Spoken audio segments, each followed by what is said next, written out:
네, 이번 시간에는 마지막 때 지하교회 서바이벌 영성 시리즈 2강 지하교회를 어떻게 준비할까에 대해서 공부하고 훈련하는 시간이다. 이렇게 여러분들이 이해하셨으면 좋겠습니다. 자, 그래서 쉽게 말하자면 이 지하교회의 매뉴얼에 대해서 알아보는 시간인데요. 지금 오늘도 여러분들이 성경을 직접 펴시고 또 본문을 찾을 부분들이 있기 때문에 지금 아직 성경책 준비하지 못하신 분들은 시간을 잠깐 드릴 테니까 성경책과 노트를 준비하시고 중요한 내용들은 메모라이징을 하셨으면 좋겠어요. 이 영상을 올릴 수도 있고 안 올릴 수도 있는데요.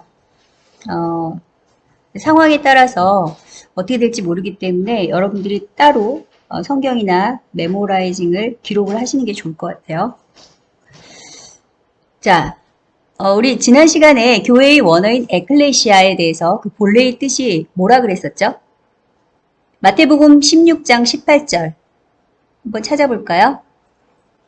제가 이제 PPT에 이렇게 말씀이 있는데 뭐하러 또 성경을 찾느냐 이렇게 말씀하실 수 있지만 여러분들이 갖고 있는 성경에다가 직접 기록한 것을 가지고 마지막 때 지하교회에서는 그 성경책으로 가르치시고 또 여러분들이 공부를 하셔야 돼요.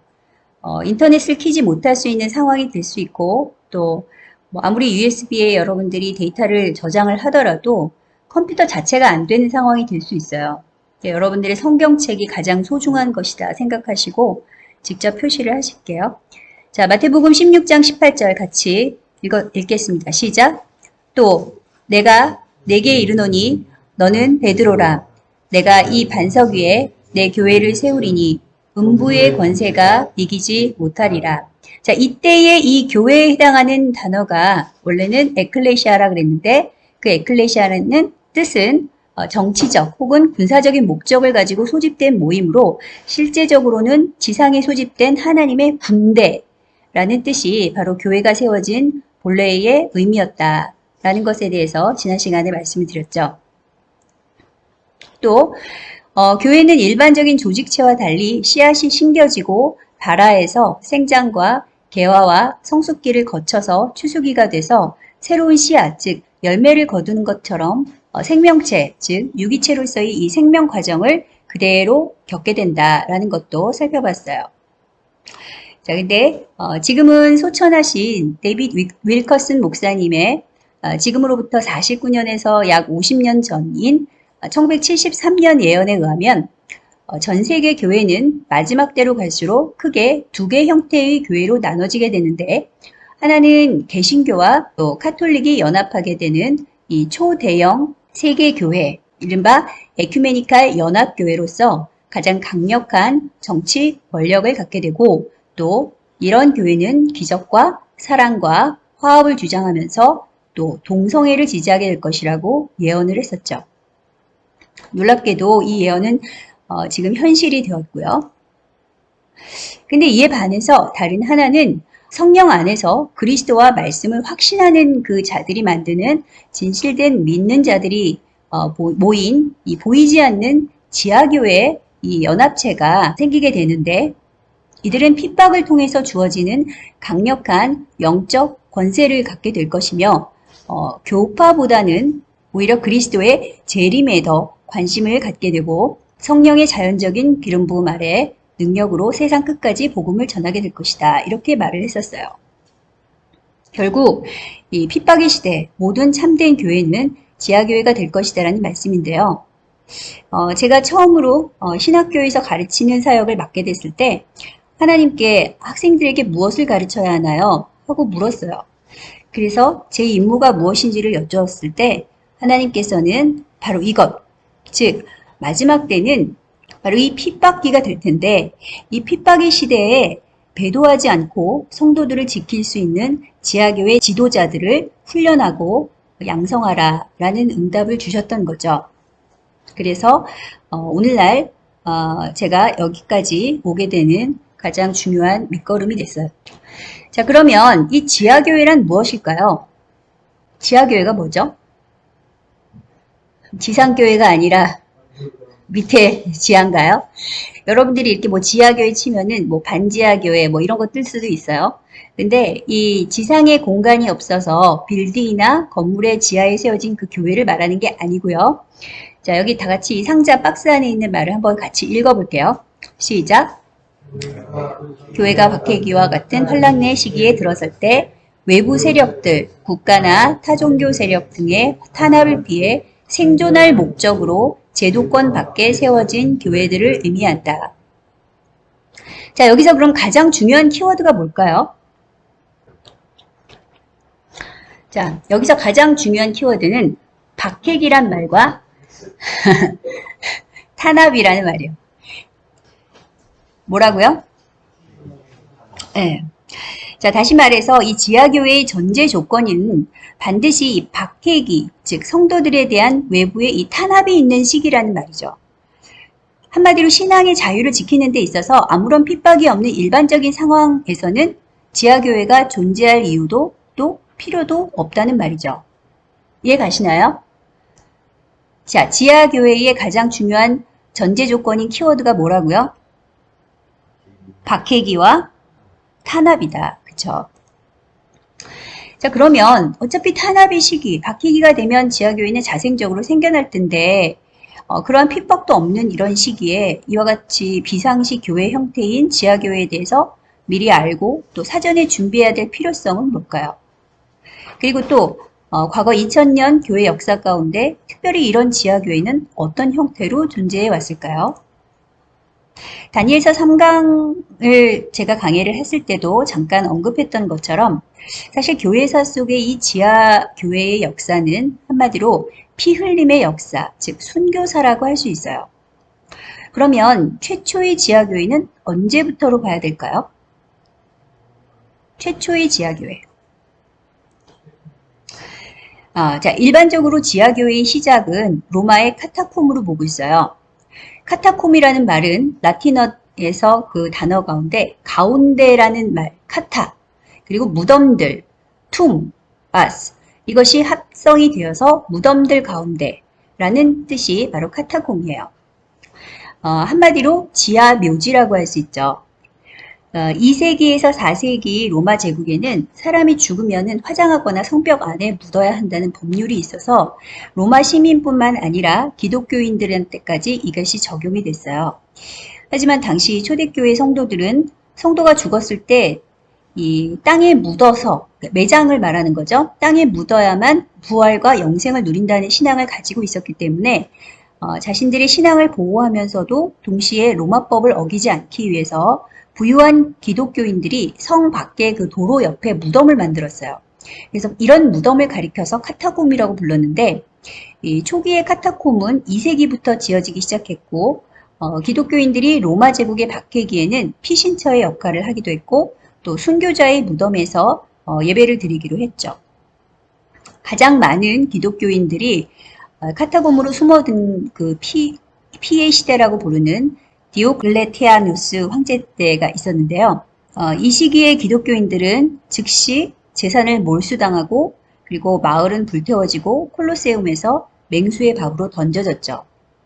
이를 피해서 많은 기독교인들이 카타콤으로 피신하게 되는데 이 카타콤이 이렇게 미로처럼 보시는 것처럼 이렇게 복잡하게 돼 있어서 여기에 이 로마 병사들이 추격해 오다가 거기서 시체로 발견되는 일까지 생길 정도였어요.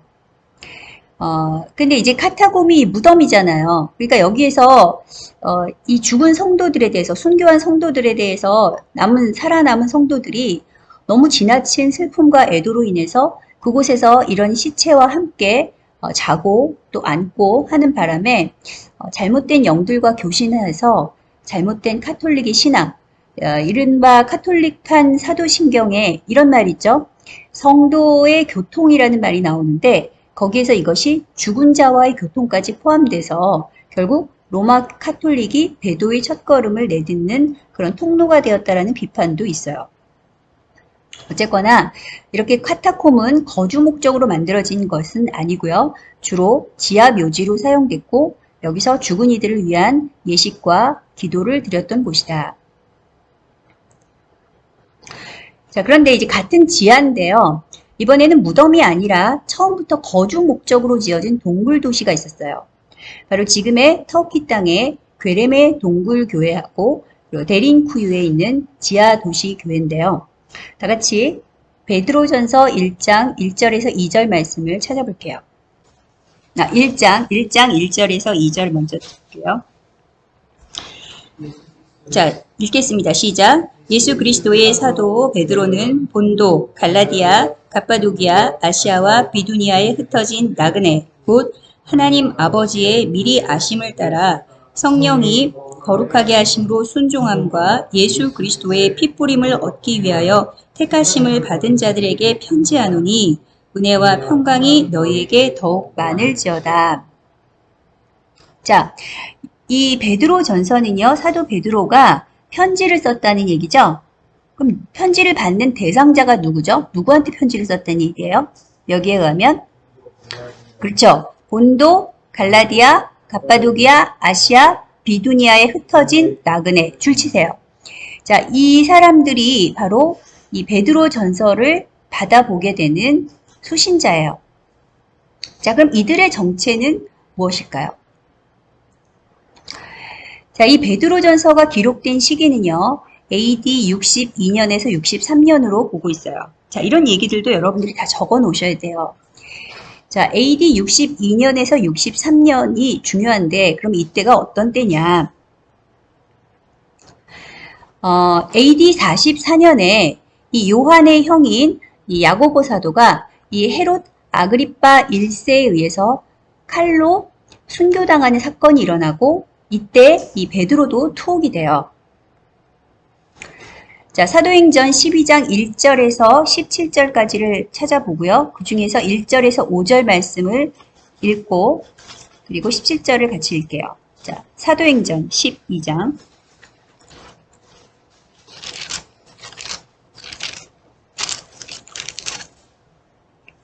1절 찾으셨나요? 자, 1절에서 5절까지 말씀 읽겠습니다. 시작. 때 헤롯 왕이 손을 들어 교회 중에서 몇 사람을 해하려 하여 요한의 형제 야고보를 칼로 죽이니 유대인들이 이 일을 기뻐하는 것을 보고 베드로도 잡으려 할새 때는 무교절 기간이라 잡음에 옥에 가두어 군인 넷씩인 네페에게 맡겨 지키고 6월절 후에 백성 앞에서 끌어내고자 하더라. 이에 베드로는 옥에 갇혔고 교회는 그를 위하여 간절히 하나님께 기도하더라. 자, 그리고 17절 표시하시고 17절을 읽겠습니다. 시작.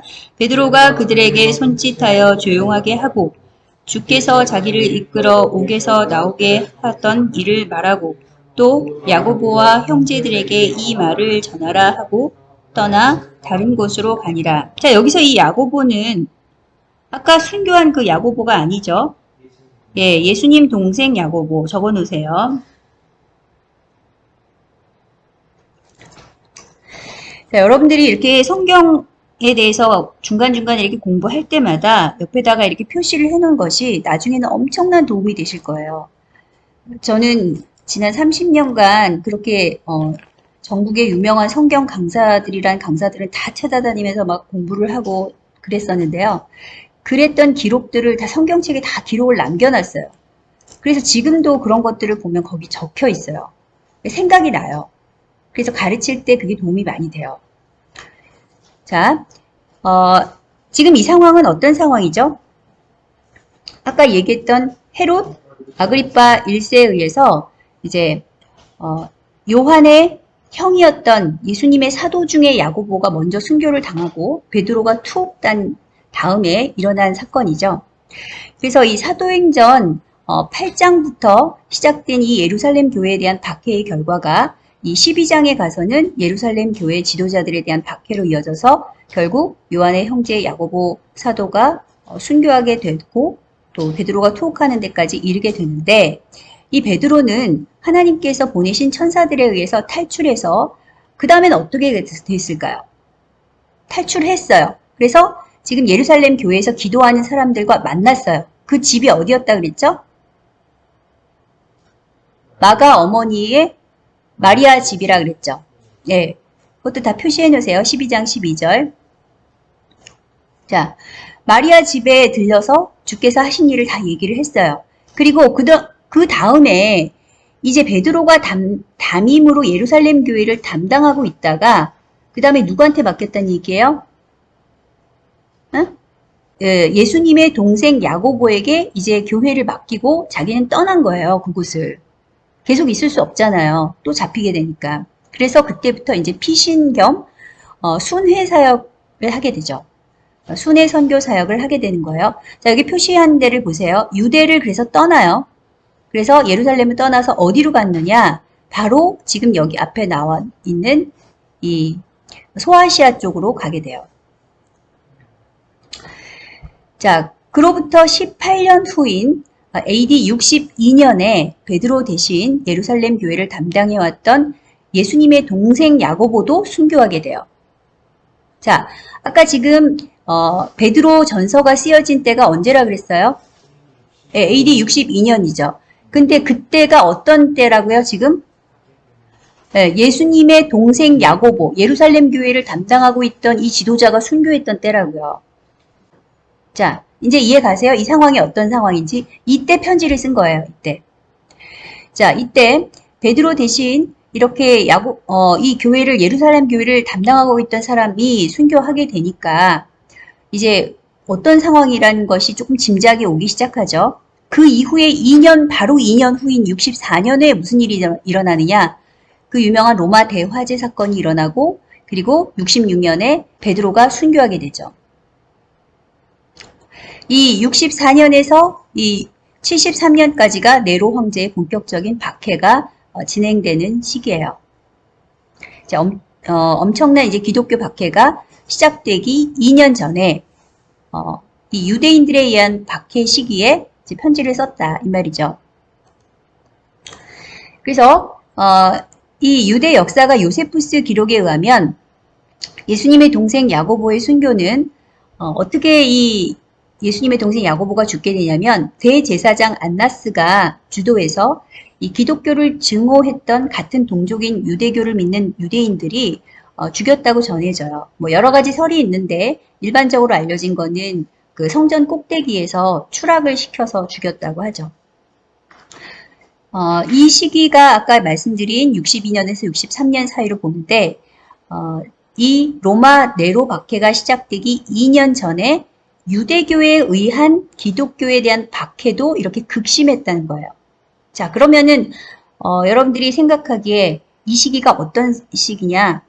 유대인들이 기독교를 유대교에서 봤을 때는 뭘로 보는 거죠? 이단이죠. 나사렛 이단이라고 했잖아요. 그죠? 그래서 이단이라고 생각하고 기독교를 막 유대교에서는 박해를 했고, 그로부터 2년 바로 후에는 무슨 일이 또 일어난 거예요?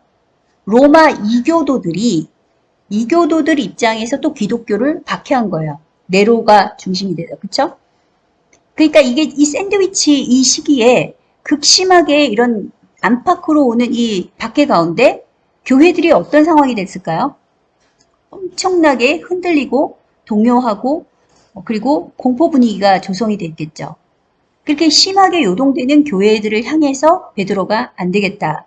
편지를 써야 되겠다. 해서 쓴 편지가 뭐라고요? 네, 베드로 전서였다. 네. 이해 가시죠? 그래서 이 베드로전서 1장 1절의 이 수신자가 여기서 말하는 이 본도, 갈라디아, 가파도기아, 아시아, 비두니아에 흩어진 나그네라고 되어 있다는 것은 이 로마의 행정구역, 당시의 이 행정구역을 보시게 되면 소아시아 하면은 지금의 어느 나라죠? 터키예요, 터키. 터키 땅인데 여기가 8개 주로 되어 있어요. 자, 미국도 이렇게 여러 주가 연방으로 되어 있죠. 그 중에서 이 남쪽에 지금 소아시아 8개 주 중에서 남쪽에 3개 주가 밤빌리아, 루기아, 길리기아 주가 있는데요. 바울의 고향이 바로 이 길리기아 주였어요. 근데 이쪽 말고 지금 여기에서 베드로 전서를 받아보는 편지를 받아보는 대상은 그 위에 있는 주죠. 보이세요? 아시아, 비두니아, 본도, 갈라디아, 갑바도기아. 그러면 여기가 지금 베드로의 사역지였다라는 것을 짐작할 수 있죠. 이해 가시죠? 그래서 학자들이 보는 것은 이때 베드로가 유대 땅을 떠나서 이쪽 북갈라디아 쪽에 이쪽에 있는 그 지역들을 사역을 하고 그 다음에 넘어가서 나중에 고린도까지도 가요. 그리고 이탈리아 로마까지 가게 된다. 근데 이 베드로 전서를 썼던 지역은 어디였죠? 어디에서 베드로 전서를 썼다 그랬어요? 베드로 전서 5장 보세요. 5장 13절. 그러니까 여러분들이 성경을 볼 때 이런 것들을 놓치지 마시고 이 성경을 그 시대 상황 속으로 들어가셔서 내가 지금 이 상황이라면 어디서 이 상황에서 어떻게 이야기를 할까 같은 그 마음을 가지고 이 성경을 보시게 되면 이해가 더 빨라요. 자, 5장 13절 같이 읽어볼게요. 시작. 택하심을 함께 받은 바벨론에 있는 교회가 너희에게 문안하고 내 아들 마가도 그리하느니라. 자, 일반적으로는 이 바벨론을 로마로 봐요. 그래서 로마라는 말을 핍박기였기 때문에 함부로 할 수 없어서 바벨론이라고 했다라고 하는 설이 있고, 그렇지 않고 이건 진짜 바벨론이다. 그러니까 문자 그대로 바벨론 땅이다. 저는 이게 문자 그대로 바벨론 땅에 있었다고 봐요. 이제 그 정도로 이제 순회 사역을 전 지역을 베드로가 돌아다녔다 이렇게 보고 있는데요. 이때 누구랑 같이 있었죠? 마가랑 같이 있었어요. 그리고 또 있어요. 12절. 누구예요? 실로아노. 예. 그래서 베드로 전서를 기록한 사람은 대필했다 그러죠. 대필한 사람은 실로아노를 신라로 보거든요. 바울과 신라 할 때 그 신라. 예. 그렇게 보고 있어요. 예, 이 사람들이 당시 헬라어에 이제 능통했기 때문에. 자, 그래서 이 5개 지역에 흩어진 나그네들이란 말인데 이들은 베드로가 새로 개척해서 세운 교회일까요? 아니면 원래부터 있었던 교회일까요? 자, 그것을 알기 위해서 우리가 사도행전 2장으로 또 가볼게요.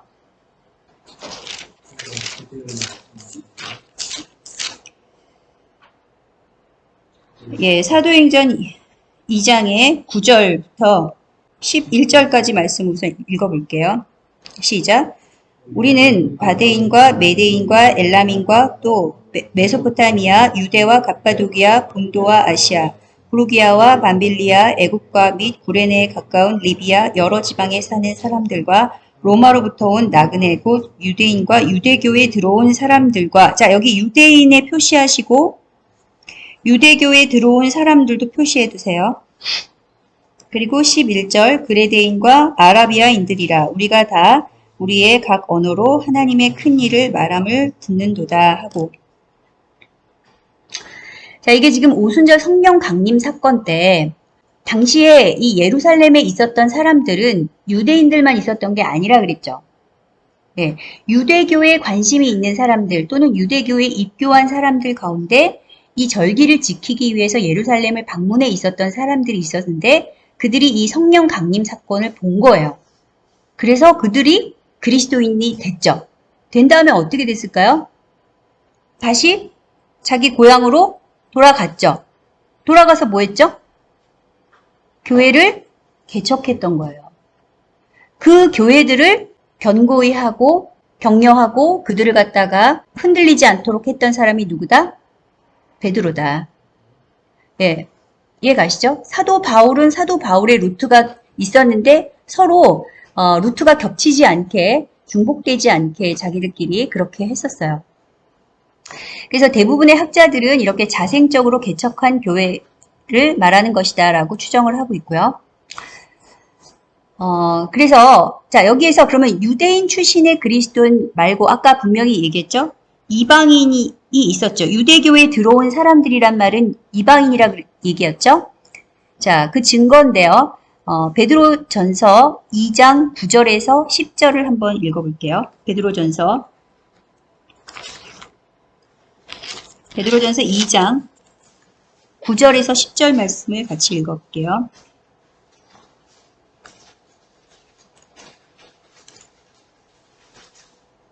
찾으셨죠? 시작. 그러나 너희는 택하신 족속이요 왕같은 제사장들이요 거룩한 나라요 그의 소유가 된 백성이니 이는 너희를 어두운 데서 불러내어 그의 기이한 빛에 들어가게 하신 이의 아름다운 덕을 선포하게 하려 하심이라.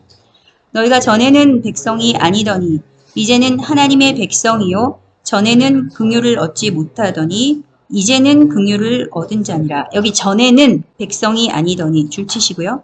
전에는 긍휼을 얻지 못하였더니 이 말은 무슨 말이에요? 전에 유대인이었단 얘기예요? 이방인이었단 얘기예요? 이방인이었단 얘기예요. 이 사람들은. 다음에 똑같은 얘기가 4장 3절에도 있죠. 베드로전서 4장 3절을 볼까요? 자, 지금 이 너희라고 하는 사람은 베드로전서를 받아보는 어디 있는 사람들? 본도, 갈라디아, 갑바도기아, 아시아, 비두니아에 있던 사람들 교회에. 자, 그 사람들이 어떤 사람들이냐? 3절, 4장 3절 시작. 너희가 음란과 정욕과 술취함과 방탕과 향락과 무법한 우상숭배를 하여 이방인의 뜻을 따라 행한 것은 지나간 때로 족하도다. 자, 이제 이해 가시죠? 그러니까 지금 이 지역에 있었던 사람들은 두 부류의 사람들이 있었다 그랬어요. 하나는 우리로 말하면 교포들.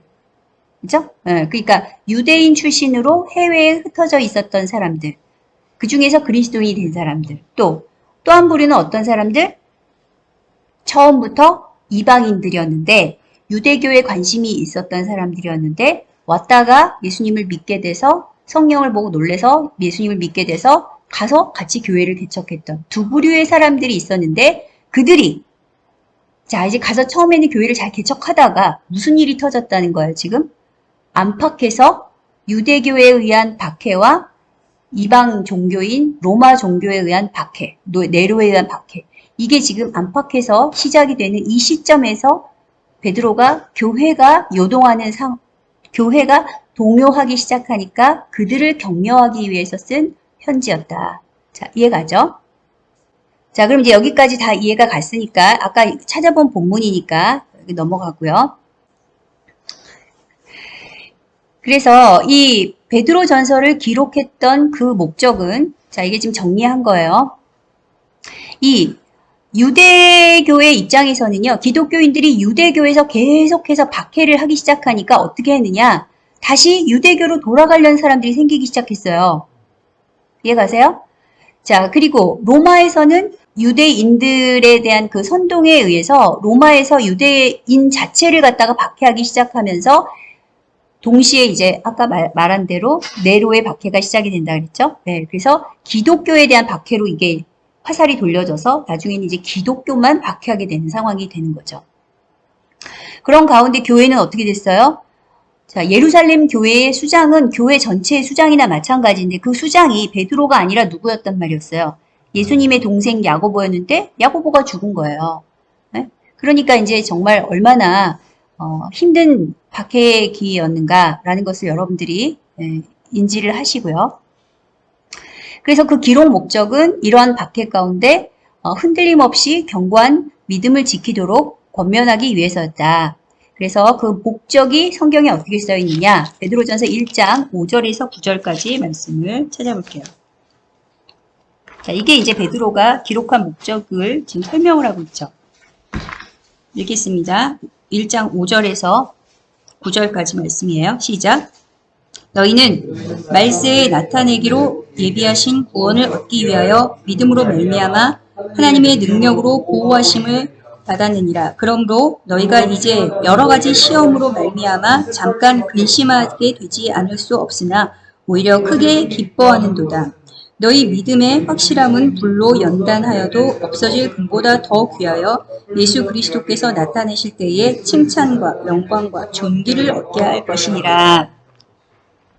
자, 여기저기서 막 이제 소식이 들려와요. 사도님, 지금 큰일 났어요. 교회들에서 다시 유대교로 막 돌아가려고 하고, 이방인들이, 이거 기독교 아닌 것 같아. 그리고서는 다시 원래대로 이방 종교로 돌아가려는 사람들이 막 생기고 있어요. 박해가 오니까 너무 힘들어서 막 신앙생활 못하겠다고 막 도망가고 있어요. 이런 얘기를 듣자마자 베드로가 이제 쓰기 시작한 거예요. 편지를. 이해 가시죠? 너희들이 여러 가지 시험으로 말미암아 잠깐 근심하게 되지 않을 수 없으나 오히려 크게 기뻐하는도다. 그 가운데 이것을 기뻐하면서 견디는 사람들이 있었다는 얘기죠. 자, 그들이 진짜 이 편지를 받는 대상인 거예요, 실제로는. 그래서 결국은 이들의 구원을 놓치지 않게 하기 위해서 이 편지를 썼다. 근데 여기서 지금 중요한 말이 있어요. 자, 불이라는 말 표시하시고 금이라는 말을 표시하세요. 연단이란 말도 같이 표시하세요. 자, 불로 연단하여도 없어질 금. 여러분, 불로 연단하면 금이 없어지나요? 어? 원래 지금 우리 이 세상에서 금을 하면 녹았다가 어떻게 돼요? 금이 더 정결하게 되고 더 순수하게 되고 순도가 높아지죠. 근데 왜 불로 연단하여도 없어질 금보다 더 귀한 이런 말이 나오죠? 믿음에 대해서. 자, 이 말은 무슨 말이냐면요. 이 세상에서의 가장 불로 연단해도 없어지지 않는 건 금이에요, 사실. 그런데 이 세상에서는 지금 없어지지 않는 것처럼 보이지만 저 하늘에 갈 때는 이 금을 가지고 갈 수 있어요, 없어요? 자, 이게 핵심이에요. 금이 가장 이 세상에선 귀하지만 이 세상에서는 없어지지 않지만 하늘로 갈 때는 그것은 없어지는 거예요. 그럼 하늘로 갈 때 우리가 천국으로 갈 때 없어지지 않는 것은 무엇이냐? 확실한 믿음이다. 자, 1장 7절 표시해 놓으세요. 확실한 믿음이에요. 네? 믿음의 확실함. 확실한 믿음을 가지시란 얘기예요. 네? 애매한 믿음을 갖지 마시고 양다리 걸치는 믿음 갖지 마시고 확실한 믿음. 이 믿음은 불로 연단해도 없어지지 않는 믿음이다. 금보다 더 귀한 것이다라는 거죠. 이해가시죠? 그래서 바로 이 베드로의 수신 대상 중에서 가장 유명한 교회가 갑바도기아 교회였는데요. 그 중에서도 교회 역사상의 본격적인 지하교회의 시초라고 할 수 있어요. 이 소아시아, 지금의 터키 땅에 있는 갑바도기아의 가장 유명한 교회들로 지상에는 이 괴레메 동굴교회와 지하에는 데린쿠유 지하 도시가 있었다. 이렇게 설명을 드렸죠. 여기 자세히 보시면은 이 교회, 이 동굴에서 모든 것을 다 하고 있었어요. 뭐 먹을 것도 하고, 성만찬도 하고, 또 가축도 키우고, 여기서 잠도 자고, 전부 다 여기서 거주를 했었죠. 특히 가장 유명한 이 데린쿠유에 있는 지하 도시는요, 1963년도에 이것이 우연히 발견된 곳인데, 이 일반적인 역사에서 전해지기로는 이것이 히타이트인들이 지하 4층까지 팠던 것을 기독교인들이 지하 8층에서 20층까지 뭘로 파 내려갔을까요? 네? 네, 숟가락 같은 거죠. 그러니까 네, 그래서 20층까지 그것을 파 내려갔다고 해요. 자, 여기를 기사 내용을 한번 볼게요. 여기에 무려 2만 명이 수용됐다고 하고요. 그 이상이 될 수도 있고 지금 계속 발굴 중이에요. 그래서 가축, 우리, 부엌, 곡식 창고, 교회, 학교, 우물, 그다음에 감옥도 있었고요. 와인 저장고도 있었어요. 아까 얘기했던 그것처럼 한 이틀 정도를 파내면은 하나의 거주 공간을 파낼 수 있었다고 하고요. 여기에 공기 환풍구가 50기가 넘는다 그랬어요. 여기 보면은 이제 둥근 이 바퀴 모양의 돌덩이가 통로마다 있어서 안에서는 쉽게 열고 밖에서는 열기 힘든 그런 비상시 통로를 막는 데 썼는데요. 자, 이 상태로 몇 년을 있었을까요? 이 사람들이. 자, 거의 300년 이상을 있었어요. 300년 이상을. 그래서 300년 이상을 이 밑에서 신앙생활을 했던 거예요. 믿음을 지키기 위해서. 그래서 여기 이 데린쿠유에 살던 사람들 중에서는 거의 30대가 평균 수명이었고요. 그리고 곱추가 많았어요. 햇빛을 많이 보지 못하기 때문에. 이 초대교회 성도들은 이런 방식으로 네로 황제 때부터 이 디오클라티아누스 황제 때까지 거의 이렇게 300년 가까운 시간 동안에 이 지독한 박해기를 견뎌냈는데요. 이 스데반 순교를 시작으로 해서 요한을 제외한 예수님의 12사도들도 다 모두 순교했죠. 네로 황제 때 로마의 모든 기독교인들에 대한 박해는 그야말로 처참하고 잔인했는데요. 사람을 화형시켜서 죽일 때 가로등처럼 밤을 밝히는 인간 촛대로 만들기도 했고 또 원형 경기장에서 맹수들의 밥이 되게 하는 형벌로도 악명 높은 그런 사건이 있었죠. 이 네로뿐만이 아니라 이후로도 계속해서 점점 지속되는 이 기독교에 대한 적대적인 로마 황제들에 대한 박해는 갈수록 더 심해졌고요. 또 이로 인해서 순교자의 수도 날이 갈수록 늘어가는데요. 초대교회의 신실한 지도자들은 거의 모두 순교했다고 봐도 과언이 아닐 정도죠. 자, 이러한 로마 제국 시기에 초대교회 박해의 역사는 폭스의 순교사라는 책에 상세히 기록되어 있는데요. 여러분들이 소그룹별로 이 책을 꼭 마지막 때 그 필독서로 여러분들이 공부를 하셨으면 좋겠어요. 그래서 지하교회를 준비하시는 분들이라면 누구나 예수님이 오시기 전까지는 반드시 봐야 할 책이다. 한번 꼭 보시고요. 기독교의 역사는 그야말로 핏뿌림의 역사라고 앞에서도 말씀을 드렸는데 이 초대교회 박해의 역사는 일반적으로 알려진 것처럼 313년에 콘스탄티누스 황제의 밀라노 칙령에 의해서 기독교를 국교로 한 걸까요? 기독교를 공인한 걸까요? 네, 이거를 꼭 기억하셔야 돼요. 이때 콘스탄티누스에 의해서 기독교가 로마의 국교가 된 게 아니고요. 여러 종교 중에 하나로 그 전까지는 종교로 인정하지 않다가 이걸 종교로 인정했다는 얘기예요. 이제 그때부터는 기독교에 대한 공식적인 박해는 끝난 것처럼 보이죠. 하지만 사실은 더 큰 박해가 기다리고 있었는데 바로 배도한 로마 카톨릭에 의한 이 성경대로 믿는 그리스도인들에 대한 종교 재판의 암흑기가 그것이죠.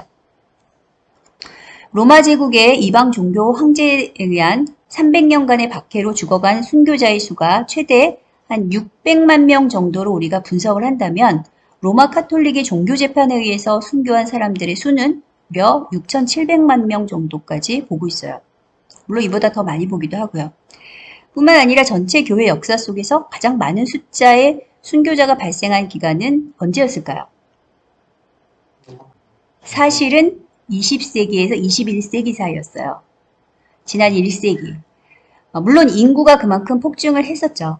인구 대비로 볼 수도 있지만 어쨌거나 실제의 그 순교자가 가장 많은 역사상 많은 순교자가 배출했던 시기는 바로 이 지난 20세기에서 21세기 사이에 공산주의에 의한 기독교에 대한 대학살이었다. 이렇게 기억하시면 될 것 같아요. 물론 이 무신론이라고 하지만 이 공산주의의 기원이 사실은 또 로마 카톨릭의 예수회하고도 관련이 있다 그랬죠. 이 인간의 힘으로 지상의 천국인 유토피아를 건설하려는 시도는 사실은 이렇게 지상의 지옥을 가져온다. 그 교훈을 여러분들이 꼭 기억하시고요. 자, 이렇게 다니엘서 11장 35절. 자, 다시 한번 찾아볼게요. 다니엘서 11장 35절.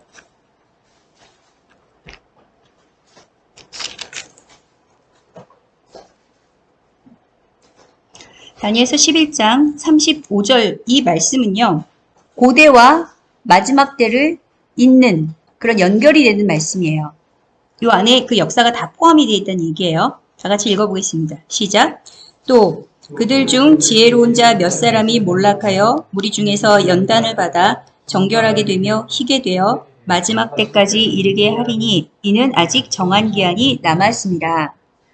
자, 이 예언대로 지혜로운 자들은 여기서 경건한 자들의 그 연단과 순교의 역사인데 이것이 고대, 중세뿐만 아니라 근현대사를 넘어서 마지막 때까지 계속되어서 어디까지 가느냐? 계시록 6장 펴보세요.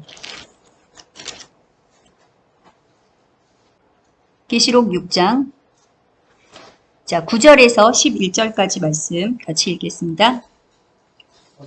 시작. 다섯째 인을 떼실 때에 내가 보니 하나님의 말씀과 그들이 가진 증거로 말미암아 죽임을 당한 영혼들이 제단 아래에 있어 큰 소리로 불러 이르되 거룩하고 참되신 대주제여 땅에 거하는 자들을 심판하여 우리 피를 갚아주지 아니하시기를 어느 때까지 하시려 하나이까 하니 각각 그들에게 흰 두루마기를 주시며 이르시되 아직 잠시 동안 쉬되 그들의 동무 종들과 형제들도 자기처럼 죽임을 당하여 그 수가 차기까지 하라 하시더라.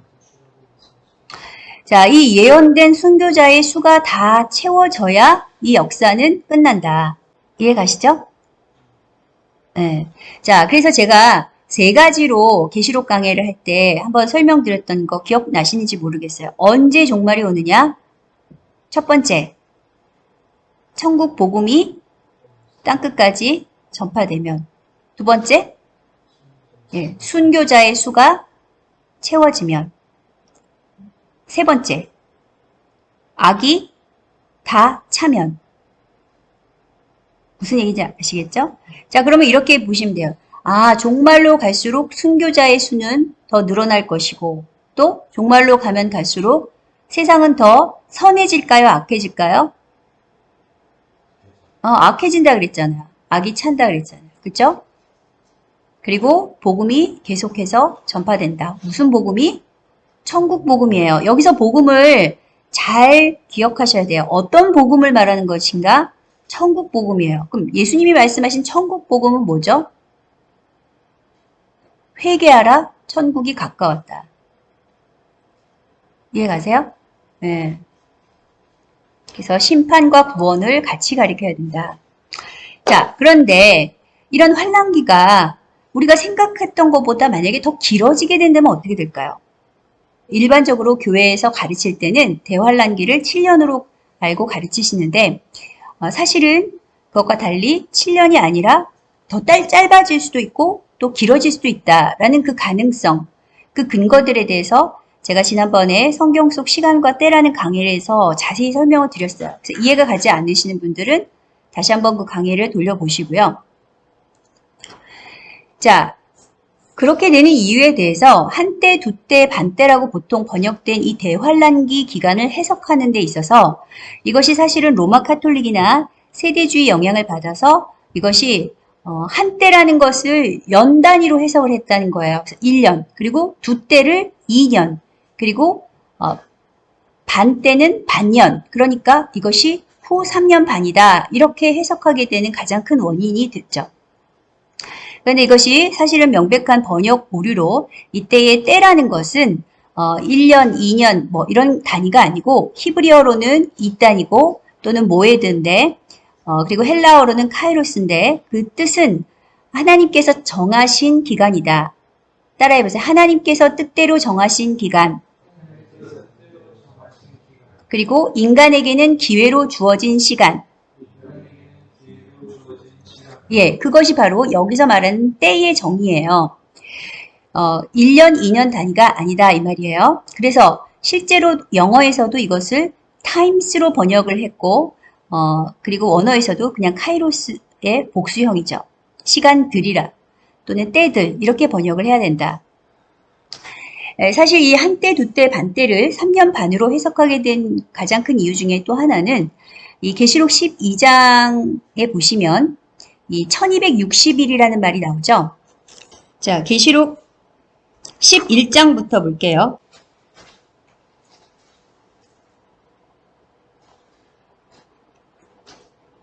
계시록 11장의 3절 같이 읽어볼게요. 시작. 내가 나의 두 증인에게 권세를 주리니 그들이 굵은 베옷을 입고 1260일을 예언하리라. 자, 1260일 표시해 놓으시고요. 그 다음에 2절을 보세요.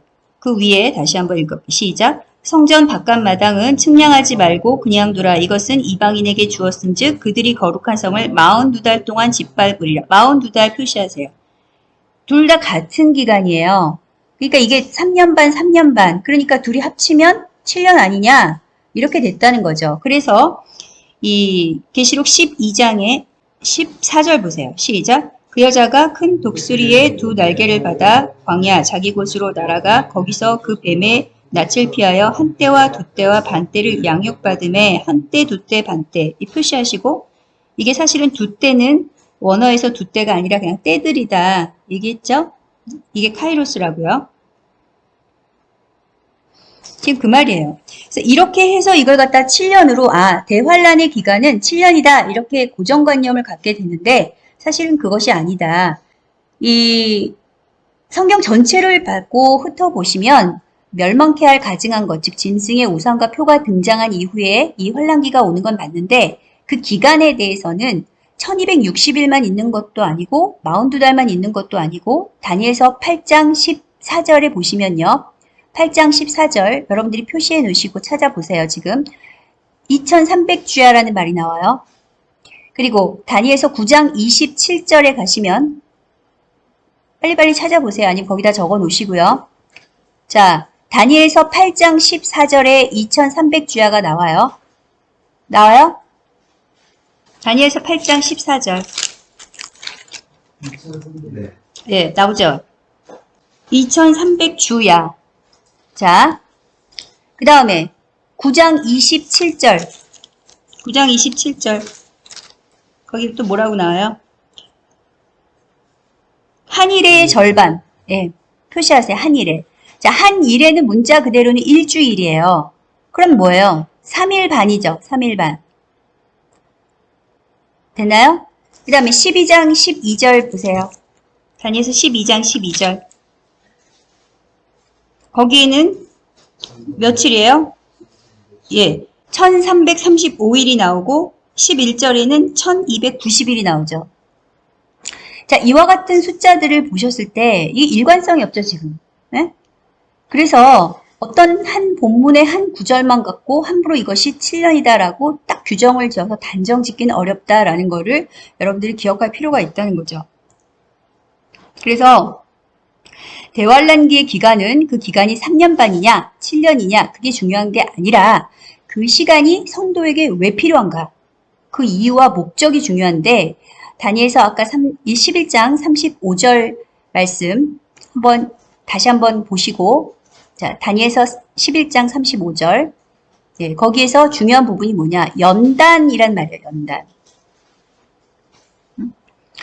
그래서 연단을 받아서 정결하게 되고 희게 되는 것이 목적이다. 즉 성도들에게 이 연단을 통해 주님이 지상에 재림하시기 전에 그분의 신부로서 정결케 되고 희게 되어서 온전히 준비되는 데 있다.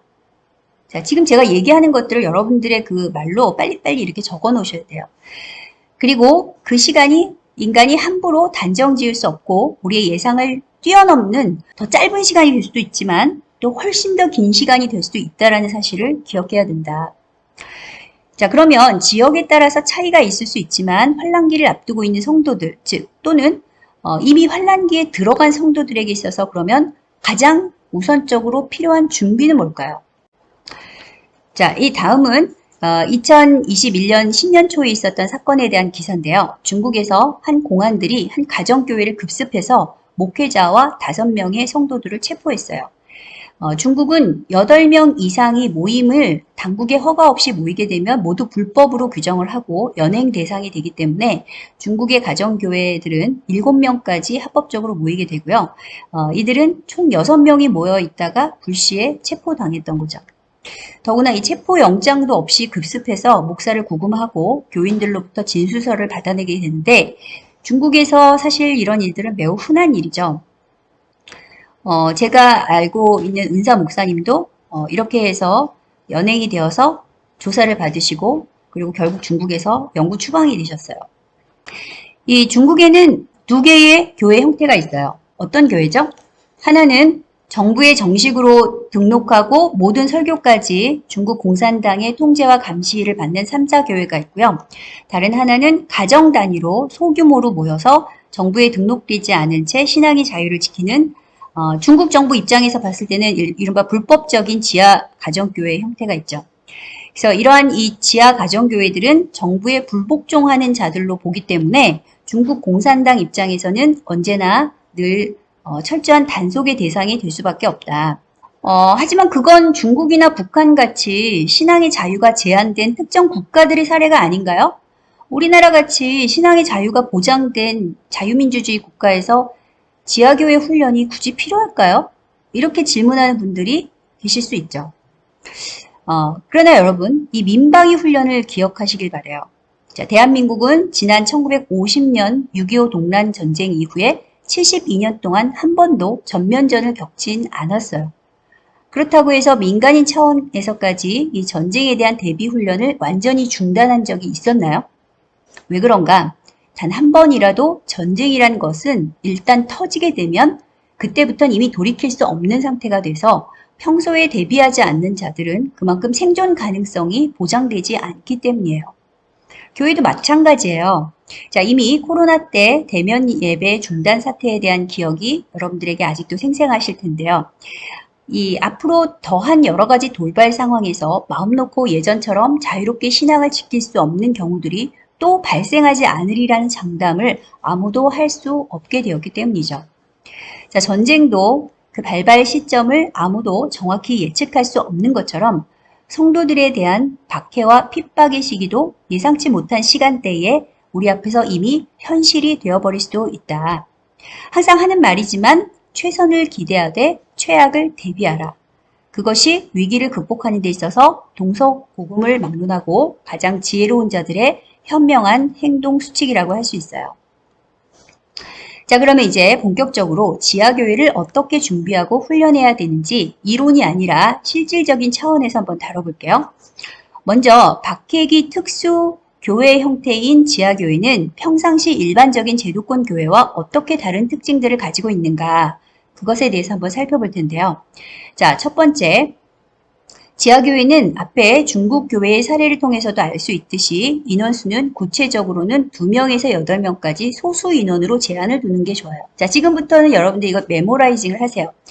여러분들한테 이것을 매뉴얼을 따로 주는 것이 아니기 때문에 여러분들이 따로 기록을 해 놓으셔야 돼요. 뭐 성경책에 메모지를 꽂아놓고 하셔도 되시고 노트에다가 기록하셔도 돼요. 자, 필기 준비하시고요. 어떻게 해야 하는가? 지하교회에 어떤 형태가 있는가? 첫 번째는 인원수는 몇 명 미만이다? 네, 보통 8명 미만, 2명에서 8명 사이다. 이렇게 제한을 두셔야 돼요. 그 인원을 초과하게 되면은 그때부터 무엇을 해야 된다? 모임을 분리하거나 배가할 준비를 해야 된다. 자, 만약에 그렇게 하지 않게 되면 무슨 문제가 생겨요? 자, 지하교회는 어떤 시기의 교회라 그랬어요? 박해기라 그랬잖아요. 탄압과 박해가 있기 때문에 인원수가 일단 많으면 어떻게 돼요? 눈에 띄죠. 그렇죠? 당국의 감시나 통제의 눈을 피하기 위해서 이렇게 가족이나 친족을 중심으로 혹은 같은 생활권에 가장 가까운 이웃, 그들과 함께 가정집에서 모임을 하는 것이 기본이다. 그래서 이것을 가정교회라고 부르게 되는데요. 사실 이것은 초대교회와 같은 방식이기도 하고 말세교회에도 이와 같은 형태로 가게 된다. 이렇게 보시면 될 것 같아요. 만일 가족 중에 믿지 않는 구성원들이 있다면 어떻게 될까요? 먼저 개인적으로 개별적으로 전도와 양육을 해서 가정교회를 개척하는 순서를 밟도록 하시고요. 그게 불가능하거나 안 된다면 여의치 않다면 믿는 다른 가족들과 다른 친족들의 집에서 모임을 하는 식으로 또는 가족 중에 믿는 구성원들과 모임을 별도로 시간대로 갖는 방식으로 하는 여러 가지 방법들을 여러분들이 생각해내시면 될 것 같아요. 자, 두 번째로는 각 가정교회들은 그 자체로 개별 교회로서 독립적인 성격을 갖게 되죠.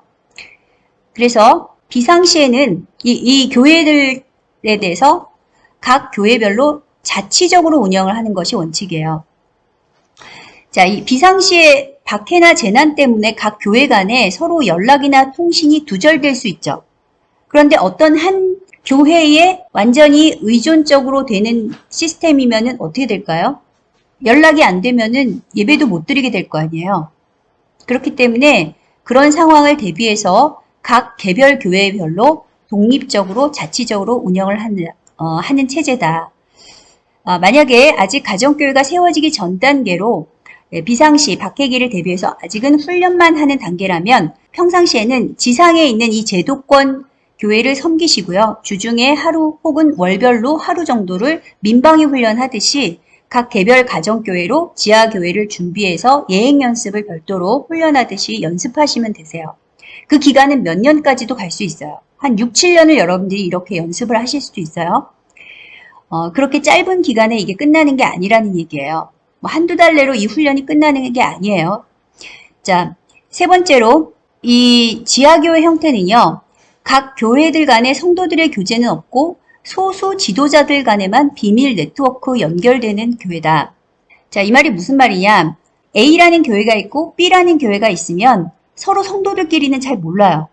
그런데 지도자들끼리는 네트워크로 연결이 돼 있다. 그래서 연결되면서 동시에 독립된 교회다. 자, 이게 어떻게 가능하냐? 자, 이 지하교회의 리더십 구조를 알기 위해서 제가 지난 시간에 먼저 1강을 영적 아비와 영적 스승에 대한 강의를 설명을 드린 거예요. 이것을 이해하지 못하면 이 다음 강의를 지금 이해하기가 어렵죠. 자, 먼저 이 지하교회의 시작은 영적 아비부터 시작을 해요. 이것을 최초의 개척 리더라고 해요. 이 최초의 개척 리더로부터 자녀 지도자들이 생기게 되죠. 그리고 이 자녀 지도자들로부터 또 다른 자녀 지도자들이 생기면서 교회가 계속해서 배가해 나가는 거예요. 자, 이 지하교회의 구조라는 것은 가정교회 형태이기 때문에 이 최초의 개척 리더는 단순히 성도의 각 단계별 성장을 부분적으로 돕는 영적 스승 차원이 아니고 생명을 걸고 한 교회를 출산시키는 영적 아비가 맡게 될 역할이라고 할 수 있어요. 그래서 아까 말씀드렸던 것처럼 그 영적 아비가 그 자녀들을 출산을 하는 것이고 그 출산된 데서 또 다른 자녀들이 출산이 되기 때문에 이 관계는 우리가 육적인 관계에서 아버지와 자녀와의 관계와 같은 관계다. 기억하시고요.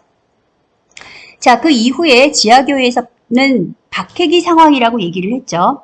그렇기 때문에 영적 아비와 이 영적 자녀인 지도자들 간에는 서로 개별적으로는 연락이 가능해요.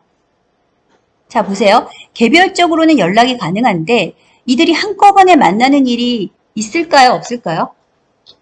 거의 없어요. 왜 그렇죠? 만약에 이 지도자들이 다 한꺼번에 모였다가 그것을 누가 고발하게 되면 어떻게 돼요? 지하교회 전체의 지도자들이 다 잡히게 되죠. 그래서 이 자녀 교회들은 리더를 잃게 되는 거잖아요. 그래서 아주 큰 고통과 위험 가운데 한꺼번에 이 교회들이 붕괴될 수 있기 때문에 실제로 이 핍박 지역에서는 개별적으로는 만날 수 있거나 연락이 가능하지만 한꺼번에는 만나는 일이 없다. 그렇게 알고 계시고요. 자, 그래서 이제 실제로 핍박받는 지역에서 이렇게 지금 운영이 되고 있어요. 그래서 이 최초의 개척 리더인 영적 아비들은 이런 자녀 지도자들을 키울 때 가능한 이 개별 양육 방식으로 훈련하고 지시도 개별적으로 따로따로 하는 거죠. 이해 가세요? 자, 예를 들어서 무슨 회의를 한다고 하면서 인터넷으로 이 사람들을 다 몰아놓고 리더가 같이 한꺼번에 회의를 하면은 어떻게 되죠? 바로 해킹 당하면서 정보가 그대로 노출되겠죠. 이해 가세요? 자, 그래서 따로따로 연락을 하는 방식을 취하게 되는 거죠. 그리고 그 밑에는 어떻게 되느냐? 그럼 보세요. 이 최초의 영적 아비하고 이 자녀 지도자 A가 나와서 DEF라는 이 자녀들을 출산을 했다고 가정을 할게요. 그랬을 때 이 DEF는 이 최초의 개척 리더인 영적 아비가 사실은 손잡벌인데 서로 얼굴을 알까요? 모를까요? 몰라야 돼요. 네? 알게 하지 않는 것이 원칙이에요, 사실은. 왜냐하면 알게 되면 무슨 일이 벌어지죠? 누군가가 이 네트워크에서 한 명이 체포당하게 돼서 고문 끝에 불어야 되면 어떻게 돼요? 전체가 다 잡히게 되죠. 이해가죠? 네, 그런 식이에요. 이게 지금 실제로 중국이나 북한이나 이런 지하교회에서 그 네트워크가 어떻게 운영되는지를 제가 지금 설명을 드리고 있는 거예요. 자, 이와 같은 구조이기 때문에 이런 극심한 기독교 탄압 국가에서 지하교회가 지금까지도 기적적으로 생존하는 것이 가능했다. 자, 그런데도 불구하고 내부의 적, 즉 배신자들이나 또는 당국의 스파이들이 있죠. 집요한 추적에 의해서 각 개별 교회들이 여전히 탄압받고 해체되거나 투옥되거나 순교까지 이룰 수도 있다. 하지만 이런 구조를 가게 되면 다른 지하교회들하고 연결고리가 거의 없는 구조이기 때문에 피해를 최소화할 수 있다. 이렇게 보시면 될 것 같아요. 자, 여기서 이 최초의 영적 아비의 이 자녀 지도자 A가 개척해서 이것을 아까 출산한 이 교회만 가지고 한번 설명을 해볼게요. 자, 이 도표에서 2를 중심으로 해서 그림이 제시가 됐지만 실제로 여기에서 2라는 사역자가 혼자만 개척했다는 얘기는 아니고요. D도 할 수 있고 F도 할 수 있어요. 자, 그럼 2가 개척을 해서 또 MNO라는 자녀를 낳았어요. 자, 그랬을 때 역시 이 MNO의 이 자녀들은 이 A하고 교류가 있어요? 없어요? 없어요. MNO는 A가 누군지도 몰라요. 무슨 얘기인지 알겠죠? 자, 이런 식으로 훈련을 해야 된다. 여러분들이 지금 제가 이것을 알려드리는 이유는 여러분들이 개척을 하고 또 교회를 훈련을 시킬 때 자, 이와 같은 그 개념들, 그림들을 가지고 앞으로 지하교회들을 준비를 해야 된다. 그러니까 막 그냥 숫자 늘리고 막 교제하고 그러다가는 지하교회는 이제 망할 수밖에 없다. 이제 그런 훈련과는 전혀 다른 방식의 훈련이다라는 것을 이해하시고요. 또 마찬가지로 MNO라는 이 E가 개척한 이 교회와 이 H가 개척한 PQR의 이 교회는 성도들끼리 서로 교제가 있어요, 없어요? 없어요. 몰라요. 어디서 뭐 하는 사람들인지도 몰라요. 그러면 어, 이 A와 B 사이에는 연결이 있어요, 없어요? 아, 지금 A와 B 동역자들이죠. A와 B는 연락할 수 있죠. 자, A와 B는 연락할 수 있어요. 그런데 D와 I는 연락할 수 있어요, 없어요? 없어요. 그럼 D와 F는 연락할 수 있어요, 없어요? 있어요. 자, 이런 구조예요. 그러니까 서로의 존재에 대해서 내가 아는 그 행동 범위 외의 사람들을 알려고 하지 말란 얘기예요. 자꾸 거기에 대해서 신원에 대해서 서로 공개해 주거나 내가 지금 누구를 어떻게 양육하고 있는데 이런 사람이 어쩌니 그런 얘기를 할 필요 없어요. 이해 가시죠? 비밀 유지, 보안 유지가 굉장히 중요하다. 자, 왜 그러느냐? 자, 지하교회의 존재 목적이 뭐예요? 핍박기의 교회가 생존하기 위해서요. 응? 지금 제가 핍박기의 교회가 생존하는 방식을 지금 말씀드리고 있는 거예요. 성도 수를 늘리는 게 목적이 아니고 교제를 하는 게 목적이 아니라는 거죠. 지금 평상시 상태가 아니란 얘기예요. 이건 비상시를 얘기를 하는 거예요. 자, 그럴 때 이 핍박기가 됐을 때 교회가 생존하기 위해서 어떻게 해야 하는가? 자, 북한에서는 현재도 이 지하교회를 공식적으로 존재를 부정하고 있어요. 하지만 목격자들의 증언에 의하면 지금도 지하교회는 실제하고 있고 최소한 20만 명, 10년, 20년 전의 기록이에요. 10만, 20만 명의 지하교인들이 아직도 북한에 생존하고 있다 그래요. 자, 만일 서로 간의 나눔과 교제 또는 교회의 크기와 사람 수의 증가와 목적이 되는 교회 운영 방식을 고집하고 또 평상시에 제대로 이 위기 상황에 대한 생존 방식을 훈련하지 못하게 되면 갑작스럽게 닥치게 될 이런 재난이나 환란의 상황이 되면 거의 모든 교회가 하루아침에 붕괴되는 것은 시간 문제예요. 자, 기존의 교회 시스템은 지도자 한 명만 잡히면 어떻게 돼요? 모든 교인들을 한꺼번에 다 잡을 수 있는 구조예요. 이번에 코로나 때도 보세요. 교인 명단 전부 정부에 다 넘어갔죠. 자, 공식적인 교회들에서는 그 교회들의 그 교인 명단이 다 넘어갔어요. 자, 기존 교회 시스템의 이런 것들이 나쁘다는 것이 아니라 지하교회에는 적합하지 않다는 얘기예요. 이해 가시죠?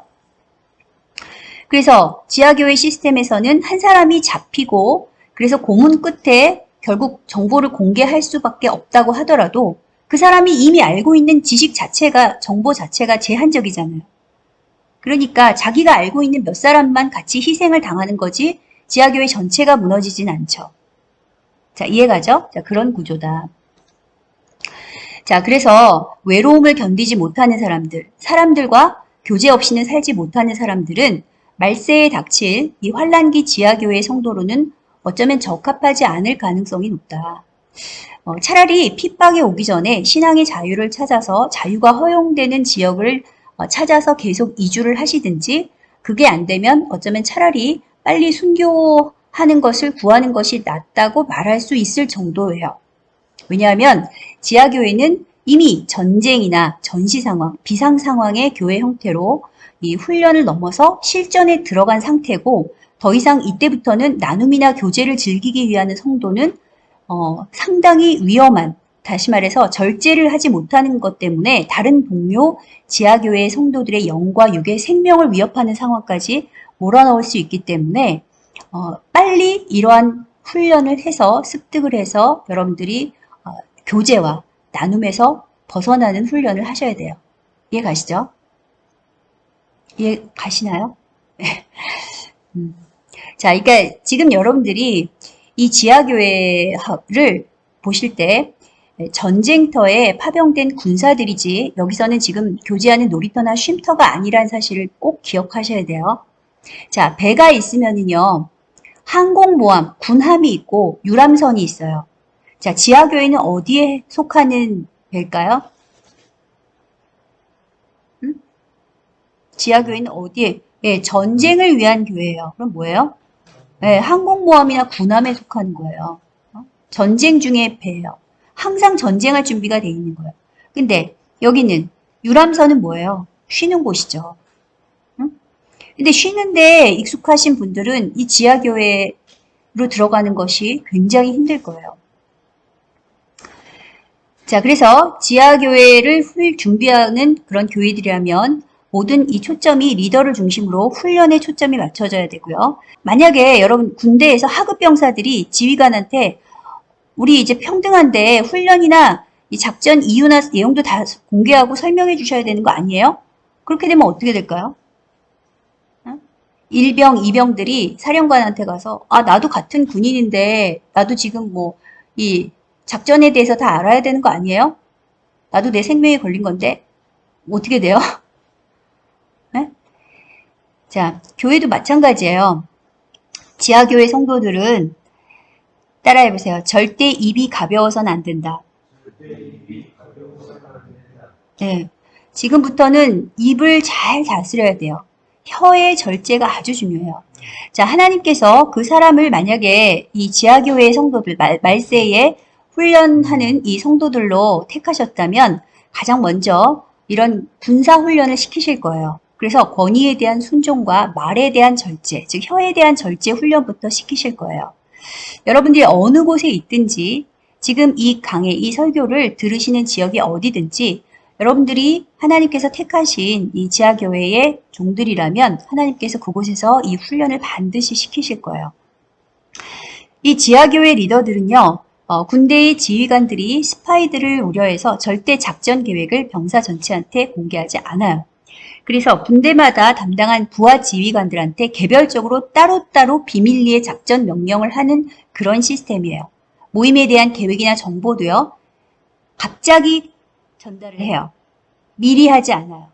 네, 정보가 새 나가서 위험해질까봐 하는 거예요. 적에게 잡혀간 그 한 사람이 입을 열게 되면 어떻게 돼요? 모든 구성원이 함께 죽을 수 있기 때문이죠. 사실 이 지하교회를 준비하는 성도들이라면 이미 탄압과 핍박 그리고 순교에 대한 각오는 갖춘 사람들이죠. 하지만 초대교회 때부터 말세교회에 이르기까지 공통적으로 가장 힘든 훈련이 있는데요. 그게 뭘까요? 바로 이 배교자와 결별이에요. 정말 힘든 훈련이에요. 자, 어제까지 한솥밥을 먹으면서 같은 신앙 공동체에서 한 가족으로 지냈던 성도들인데 이 가운데 배교자가 생길 수 있어요. 그런데 그 사람과 더 이상 같은 공동체 신앙을 함께 할 수 없어서 결별해야 되는 상황이 되는 거죠. 이게 인간적으로 정말 쉽지 않은 결정이에요. 더구나 이것이 자기가 피를 나눈 혈족, 가족이나 친족이라면 더하겠죠. 하지만 썩은 팔을 잘라내는 아픔을 감수하지 않으면 교회 전체가 끝까지 그 순결을 지키고 영적 생명을 보존하는 것이 불가능하다는 사실은 지나간 교회의 모든 역사가 증명하고 있는 거예요. 300년간 박해기에 아까 보셨죠? 갑바도기아, 그 지하에서 생존했던 그 교회에서 만약에 누군가가 배신자가 나와서 그 존재를 세상에 알리면 어떻게 됐을까요? 300년간 그 사람들이 그곳에서 생존하는 게 가능했을까요? 불가능했겠죠. 예수님의 12제자 중에서 배신자가 나왔죠. 누구예요? 가롯 유다예요. 그런데 가롯 유다만 배신했나요?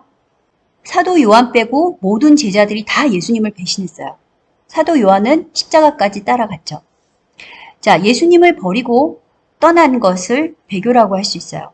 그런데 가롯 유다는 다른 제자들과 어떤 차이가 있었죠? 그렇죠.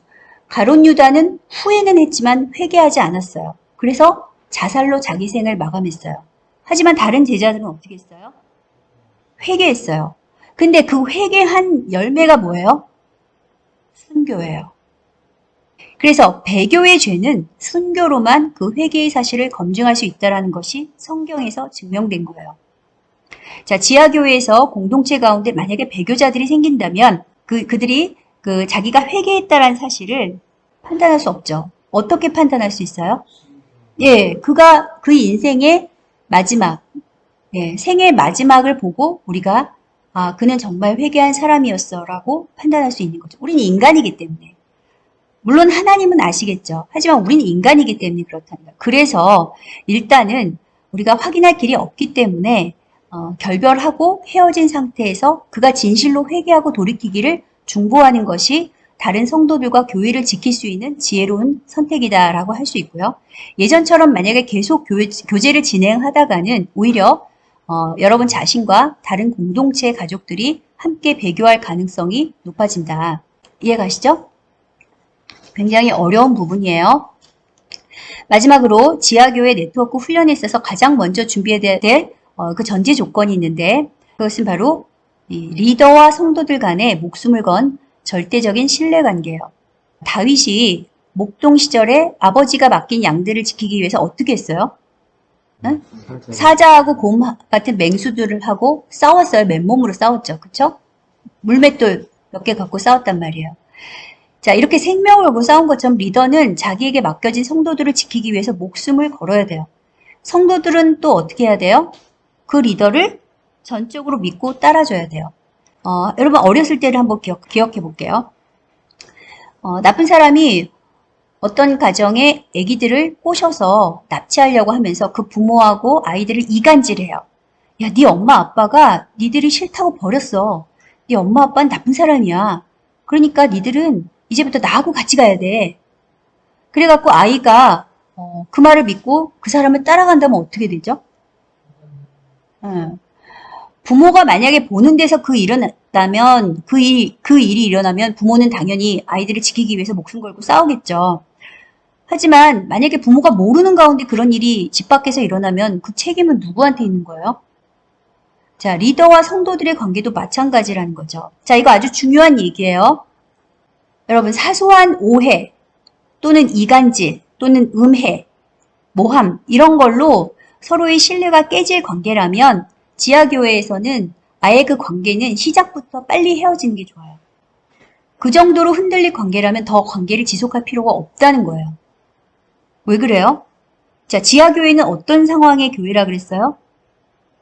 박해기라 그랬죠. 환란기라 그랬죠. 그러면 아까 베드로전서 얘기했죠. 안팎에서 엄청난 공격들이 난무하는 상황이에요. 음해가 난무해요. 자, 그 상황에서 그 핍박기에서 서로에 대한 튼튼한 신뢰관계가 없게 되면 어떻게 돼요? 산산조각 나는 거예요. 누가 너를 모함했어. 그 리더 아주 나쁜 사람이야. 또는 그 성도가 너한테 이렇게 얘기를 했어. 자, 그렇게 하게 되면 바로 어떻게 돼요? 그 사람이 고발을 해요. 이해가시죠? 가론 유다처럼 고발을 해요. 그래서 어떻게 돼요? 공동체 전체가 붕괴되는 거예요. 자, 그래서 수에 연연하지 마시고 여러분들이 지하교회를 시작하려면 제일 먼저 어떻게 해야 돼요? 견고한 신뢰관계를 먼저 구축해야 돼요. 성도들과 리더들 사이에 이러한 관계가 형성이 된 데서 시작을 해야 된다. 누가 어떤 식으로 중상모략을 할지라도 설령 그 사람이 나에 대해서 어떤 욕을 했다라는 사실을 제3자한테 듣게 되더라도 절대 그 사람은 그럴 사람이 아니야. 나에게 직접 얘기할 때까지 확인할 때까지 난 그걸 믿지 않겠어. 라고 변호할 수 있는 그런 관계가 성립이 되면 이제 지하교회를 시작할 준비가 됐다라고 볼 수 있다는 거죠. 자, 이렇게 해서 지하교회를 시작할 준비가 되시면 다음으로 지하교회를 운영함에 있어서 몇 가지 실행 원칙을 지켜야 되는데 첫 번째 원칙은 남의 터 위에 건축하지 않는다. 자, 로마서 15장 20절 말씀 찾아볼게요. 로마서 15장.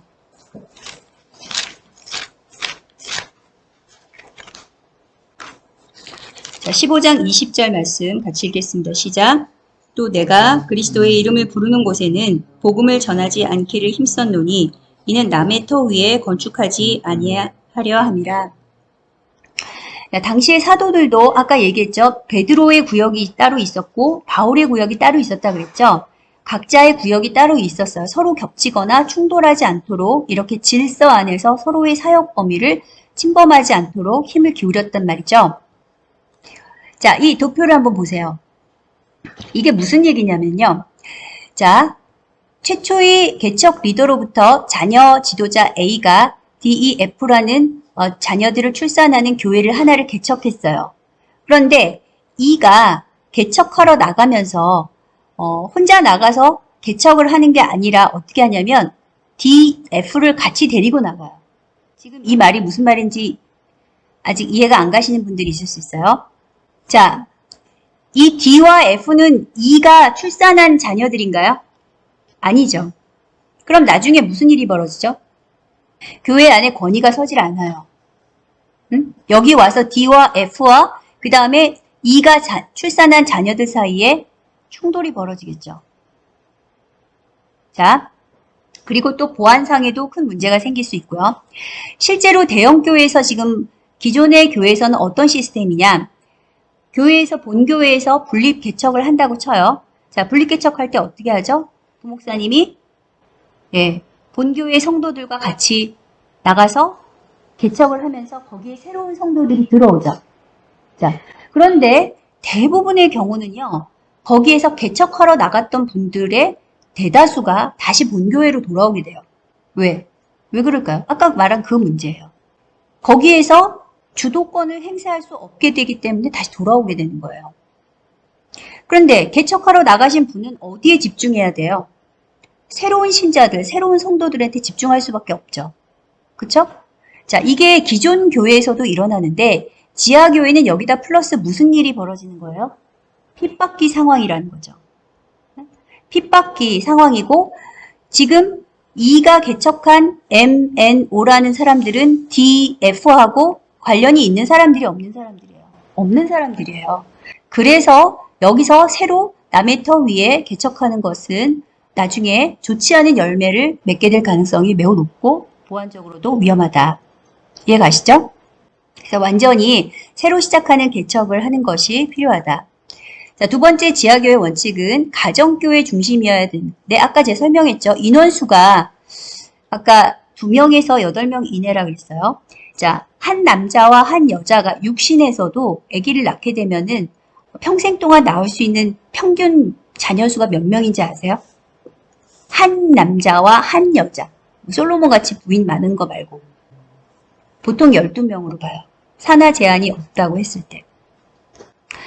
그래서 실제로 한 가정에서도 이 정도가 넘어가면은 카운트가 힘들어져요. 네? 물론 갑자기 무슨 쌍둥이들이 태어나면 어쩔 수 없지만 일반적으로 그렇다는 얘기예요. 그래서 가정교회도 12명 이상이 넘어가면은요. 그 목회자가 리더가 가정교회로서의 그 기능이 제대로 될 수가 없어요. 그러니까 넘어가면 안 돼요. 그래서 여러분들이 탄압기 상황을 고려해서 이렇게 소수로 하는 훈련을 계속 하시고요. 자, 지하교회 운영 원칙 중에 세 번째는 뭐냐면 한번 같이 읽어볼까요? 시작! 교회의 사명과 목표를 설정하는 것이다. 자, 이게 뭐냐면 각 교회마다 하나님이 주신 이 지하교회 안에도 사명과 목표가 달라요. 다양할 수 있어요. 그래서 이거는 사례들이에요. 이게 꼭 다 맞는 건 아니지만 이 중에서 여러분들이 이게 우리 교회가 담당해야 될 사명 같아 하고 기도해 보시고 그렇다면 거기에 맞춰서 준비를 하시라는 거죠. 자, 한번 우리 같이 7가지 사례들을 한번 읽어볼게요. 시작! 사례 1. 우리 교회의 사명은 환란기 지하교회들의 영적 성장과 훈련을 위한 자료들을 제공하는 것이다. 자, 이게 사실은 지금 거룩하고 성숙한 교회의 일기 사역의 목적이었어요. 그 다음에 사례 2. 시작! 우리 교회의 사명은 환란기 지하교회 성도들의 생존을 위한 거처, 식량, 일터 등을 제공하는 것이다. 자, 이런 교회가 나왔으면 좋겠어요. 사례 3. 시작! 우리 교회의 사명은 환란기 지하교회 성도들의 자녀들을 위한 교육을 책임지는 것이다. 사례 4. 시작! 우리 교회의 사명은 환란기 지하교회 성도들의 안전과 보안, 질서를 책임지는 것이다. 사례 5. 시작! 우리 교회의 사명은 환란기 지하교회 성도들에게 위로와 격려로 끝까지 안내하는 것이다. 사례 6. 시작! 우리 교회의 사명은 환란기 지하교회 성도들 중에서 고아와 과부들을 돕는 것이다. 사례 7. 시작! 우리 교회의 사명은 환란기 지하교회 성도들이 배도하지 않도록 끊임없는 중보기도를 올리는 것이다. 자, 재정적으로 또는 기술적으로 여러 가지 여건이 되시는 분들이라면 사례 2와 같은 것들을 하실 수 있고요. 그 교회는 또 연세가 많으신 그룹의 교회 성도들만 있는 교회들이 있을 수 있죠. 그런 분들은 끊임없는 중보 기도를 올리는 것이 지하교회를 돕는 사역이 될 수도 있죠. 자, 이렇게 여러분들이 소그룹별로 기도해 보시고 우리 교회가 마지막 때 전체 교회를 돕기 위해서는 어떤 사명을 담당하는 것이 좋을지를 찾아보시고요. 이 외에도 더 다양한 것들이 있을 수 있다. 다음에 이제 영적 지도자, 권위자를 세우는 부분인데요. 자, 이 부분은 사실은 이 영적 아비, 영적 스승에서 제가 자세히 다뤘기 때문에 여러분들이 그것을 좀 참고하시고요. 우선 이 바나바와 바울 같은 경우를 보시면 성경에서 한 사람이 사도이면서 동시에 교사일 수도 있다. 그렇죠? 그리고 베드로와 요한은 어땠어요? 사도이면서 동시에 장로였어요. 그러니까 이렇게 여러 가지 직분을 같이 가질 수도 있다. 그 다음에 이제 집사라는 직분이 있는데요. 이거는 교회 내에 구제나 재정, 행정을 관리하는 자들이고요. 장로는 감독하고 비슷하게 보시면 돼요. 근데 장로는 지역교회를 돌보고 다스리는 자들로 세워졌어요. 그리고 이게 이미 유대교 시절부터 존재해왔던 직분이다. 그 다음에 이제 감독이란 단어는 이거는 좀 이제 헬라를 고려한 것 같아요. 그래서 헬라 사회에서 새로운 식민 도시 관리를 위해서 파견된 정부 관리의 호칭에서 유래가 된 건데 역할은 둘 다 지역교회를 관리하는 것이다. 그래서 이제 순교자 중에서 폴리갑 이그나티우스, 이 교회사를 공부하신 분들은 아실 텐데 이분들이 모두 감독이었죠. 자, 성경에서는 교회의 지도자들 중에서 특별히 감독과 장로, 집사를 세우는 자격 조건을 명확히 제시하고 있는데요. 자, 지하교회의 리더들을 세움에 있어서 똑같은 원칙이 적용이 돼요. 아주 중요하니까 성경을 직접 찾아볼 텐데요. 다 같이 디모데전서 3장 2절에서 7절 찾아볼게요. 자, 어떤 사람이 그 교회의 지도자로 세워져야 하는가 그 부분이죠. 3장 2절에서 7절까지 말씀입니다. 읽겠습니다. 시작.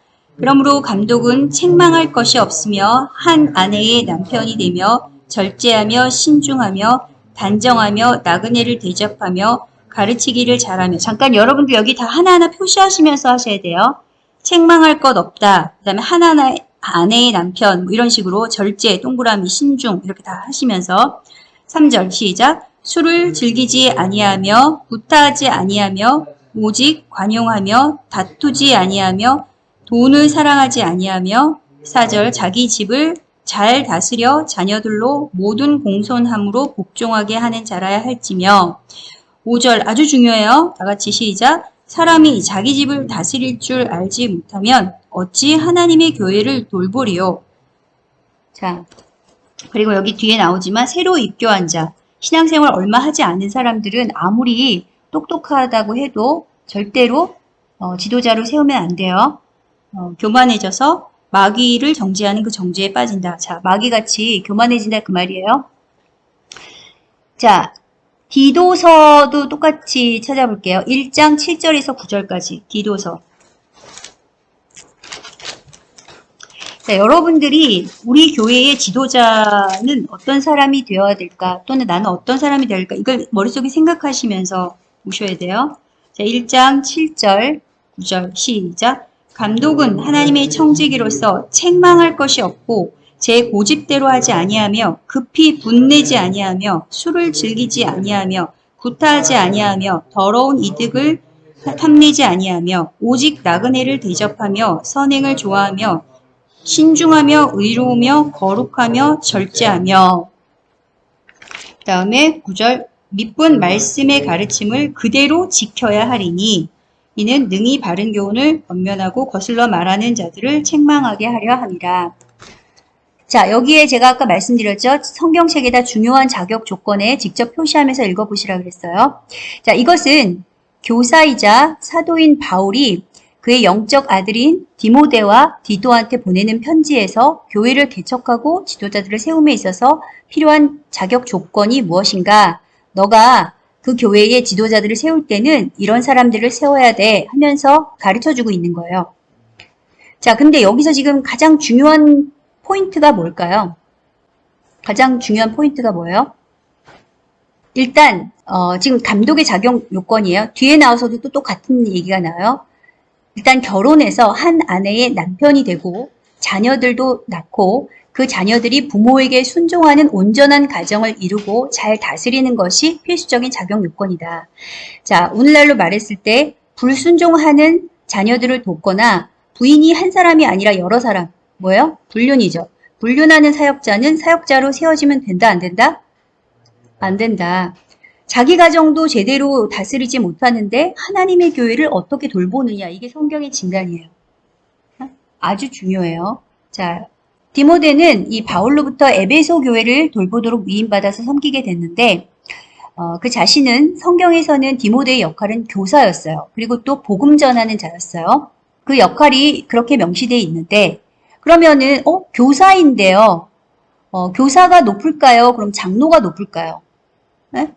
지금 오늘날의 개념으로 생각하면 안 돼요. 디모데는 교사이자 복음 전하는 자였는데 이 장로들을 누가 세우고 있어요? 네, 디모데가 세워야 되는 거예요. 그래서 이거는 높고 낮음의 문제가 아니다. 자, 장로라는 것은 나이가 보통 많은 지도자들을 부르던 호칭적인 성격도 있었어요. 근데 이제 당시에 디모데의 나이는 상당히 젊은 나이였기 때문에 에베소 교회 전체를 총괄하는 지도자는 맞지만 나이로 봤을 때는 디모데를 장로라고 부를 수는 없다. 그리고 디모데와 디도한테 자기보다 나이가 많은 이런 장로들을 세우는 그 조건과 집사들을 세우는 조건에 대해서도 역시 말을 하고 있는데요. 자, 집사에 대한 자격 조건 오늘날과 틀리죠. 그냥 막 교회 가면 얼마 안 되면은 우리가 부르기 민망하면 그냥 집사님 이렇게 부르잖아요. 자, 디모데전서 3장 8절에서 11절까지 말씀 같이 읽을게요. 자, 3장 8절에서 11절까지 말씀이에요. 자, 읽겠습니다. 시작. 이와 같이 집사들도 정중하고 일구이연하지 아니하고 술에 인박이지 아니하고 더러운 일을 탐하지 아니하고 깨끗한 양심의 믿음의 비밀을 가진 자라야 할지니 이에 이 사람들을 먼저 시험하여 보고 그 후에 책망할 것이 없으면 집사의 직분을 맡게 할 것이요 여자들도 이와 같이 정숙하고 모함하지 아니하며 절제하며 모든 일에 충성된 자라야 할지니라.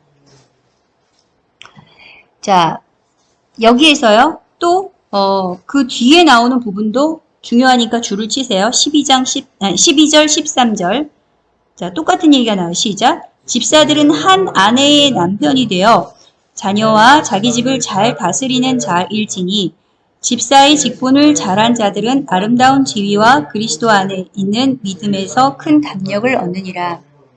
지금 가정생활이 가장 중요한 거였죠. 집사도 그것이 예외가 아니다. 자, 그럼 장로들에 대한 조건 5장 17절에서 22절. 5장 17절에서 22절까지 말씀이에요. 읽겠습니다. 시작. 잘 다스리는 장로들은 배나 존경할 자로 알되 말씀과 가르침에 수고하는 이들에게는 더욱 그리할 것이니라. 성경에 일러스되 곡식을 밟아 떠는 소의 입에 망을 씌우지 말라 하였고 또 일꾼이 그 삭슬 받는 것은 마땅하다 하니라. 잠깐 여기서 이 말이 무슨 말이냐면 장로들은 아까 제가 뭐라 그랬어요? 특징이 나이가 많다.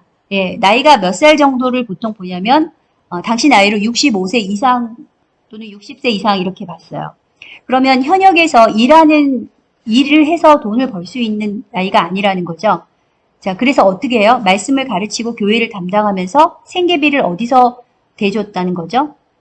생활비를 교회에서 대줬다는 거예요. 지금 이 말이에요. 장로들이 교회를 돌볼 때 장로들에게 헌금을 해서 그가 헌금으로 생활하게 하는 것은 나쁜 것이 아니다. 당연하다. 그 얘기를 지금 사도 바울이 하고 있는 거예요. 그래서 장로들에 대한 존경심을 갖도록 얘기를 하는데요. 자, 이게 디모데한테 이렇게 그 장로들에 대한 존경심을 갖도록 하라는 얘기예요. 디모데 보고 교회의 질서를 잡으란 얘기예요.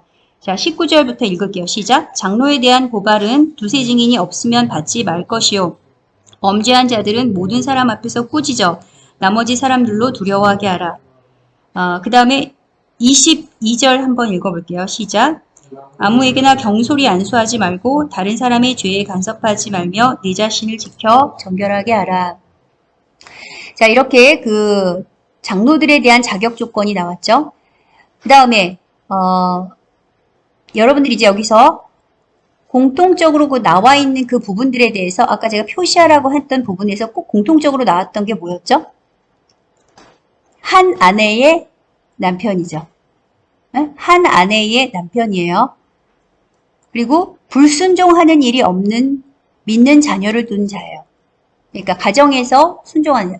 오늘날로 말했을 때 여러분들이 사역자, 가정에 혹시 여러분들이 자녀라면 자녀들이 불순종하는 가정의 그 목사님은 그 사역을 하면 돼요, 안 돼요?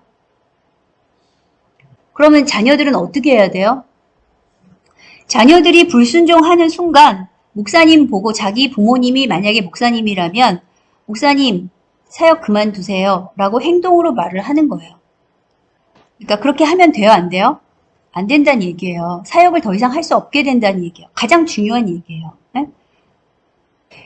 자, 가정을 먼저 잘 다스릴 수 있도록 서로 사역자도 그렇게 해야 되지만 가족들도 같이 해줘야 돼요. 이게 지금 지하교회에서도 똑같이 적용이 되는 상황이다.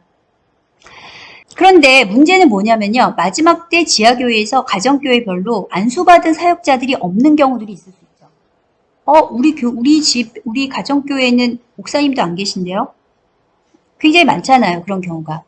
자, 일반적인 평상시 상황에서는 그냥 평소 하던 대로 이미 전문 목회자들이 다니는 교회에 여러분들이 섬기고 계실 테니까 그곳에서 잘 섬기면 돼요. 근데 비상 상황이 되면 어떻게 되는가? 아니, 근데 지금 비상 상황도 아닌데 왜 자꾸 지하교회 훈련을 하라고 하는가? 근데 아까 말씀드린 것처럼 이 지하교회 훈련의 최소 훈련 기간이 몇 년 걸린다고요? 6, 7년이 걸려요. 그렇게 짧은 기간에 훈련이 되는 게 아니에요. 그리고 전 세계마다 그 상황이 닥치는 시기가 다를 수가 있죠. 어떤 지역은 환란기에 이미 들어간 지역도 있고 어떤 지역은 아직 자유로운 지역이 있잖아요. 근데 아직 자유가 남아있는 지역에서 이렇게 마음대로 우리가 인터넷으로 말씀도 들을 수 있고 이렇게 준비할 수 있는 기회와 시간이 있지만 그렇지 않은 지역들도 있을 수 있어요. 그러면 아직 여유가 있는 분들, 아직 자유롭게 들을 수 있는 그런 지역이 있다면 시간을 헛되이 낭비하지 말고 훈련에 집중하시고요. 안수를 받을 수 있다면 가능하면 안수를 받아두시는 게 좋아요. 하나님이 저를 택하셨나요? 하나님께서 응답하시면 여러분들이 순종하시고 이 마지막 때 교회를 위해서 여러분들이 가능하면 안수를 받으시는 게 좋아요. 그래서 자기가 속한 가정교회를 지키기 위해서 여러 가지 나름대로 방안과 대책들을 강구하시는 게 좋다. 그렇지 못하다면 안수받은 목사님들 중에서 신뢰할 만한 목사님들과 개인적으로 연결을 갖고 계시는 게 아주 중요하다. 그래서 중국 지하교회의 현재 가장 큰 문제는 바로 이 심각한 이단 문제인데요. 이 관리 감독하는 목회자들이 없기 때문에 자칫 공동체들이 성령이 아닌 거짓 영을 또는 진리가 아닌 거짓 교회를 분별하지 못하고 따라가다가 쉽게 이단으로 넘어가는 경우가 흔해요. 예를 들면 하나님을 어머니로 부른다든지 성경에서 야곱이나 다윗이 부인이 많았지 않느냐 그래가지고 일처다부제를 정당화해서 또 리더가 성적으로 문란한 행위를 한다든지 이런 걸 정당화하고 그런 이단들도 있어요. 자, 물론 이것은 과거 교회 역사 속에서 물론 계속 있어왔지만 우리가 지금 계속 초대교회 때부터 있어왔던 이런 문제들을 100% 막을 길은 없어요. 하지만 우리에게 이렇게 기회가 주어지고 이런 시간이 주어졌을 때 최대한 훈련받고 여러분들이 실전에 대비해서 연습하고 적응하는 훈련을 갖도록 하는 것이 필요해요. 그 다음에 자 지금 이 말씀과 성찬과 이 침례에 대한 부분인데요. 이게 상당히 이제 예민하고 민감한 부분이에요. 앞에서 이런 비상 상황에 대해서 이 특수한 교회 형태가 지하교회라 그랬는데 자 이런 상황이 돼서 갑자기 말씀 사역자를 찾지 못하는 상황, 아까 말한 대로 우리가 속한 이 지하교회에 안수받은 사역자가 없을 때는 그럼 어떻게 하느냐? 첫 번째는요. 방법을 제가 제시를 하는 건데 이것이 꼭 정답은 아니에요. 이 중에서 여러분들한테 필요한 부분들을 하시고 그렇지 않으면 아까 말씀드린 대로 시간이 여유가 되시면은 전문 사역자들을 같이 연결을 하시는 것도 중요해요. 자, 첫 번째 방법은 뭐냐면 그 가정교회를 잘 이해하는 평소 교제를 해오신 그런 순회 목회자들이 있어요. 또는 선교사님들이 있어요. 그분들에게 요청을 하세요. 또 두 번째는 그 가정교회의 영적 권위자 중에서 장로나 권사나 안수집사나 교사의 직분을 받으신 분들이 계실 거예요. 자, 그럴 때 그분이 중심이 되어서 말씀을 선포하신다. 세 번째는 뭐냐면 집에 장로, 권사, 안수, 집사, 교사도 없어요. 뭐 당연히 목사님도 없어요. 그런 상황 속에서 지하교회를 해야 돼요. 갑자기 그런 상황이 닥쳤어요. 그럼 어떻게 해야 돼요? 그냥 구성원들이 성경을 함께 낭독하고 암송하는 거예요. 실제로 교회사에서 왈도파들이 이렇게 했어요. 그래서 그냥 사복음서, 오늘은 사복음서를 다 읽겠습니다. 그게 말씀 시간이에요.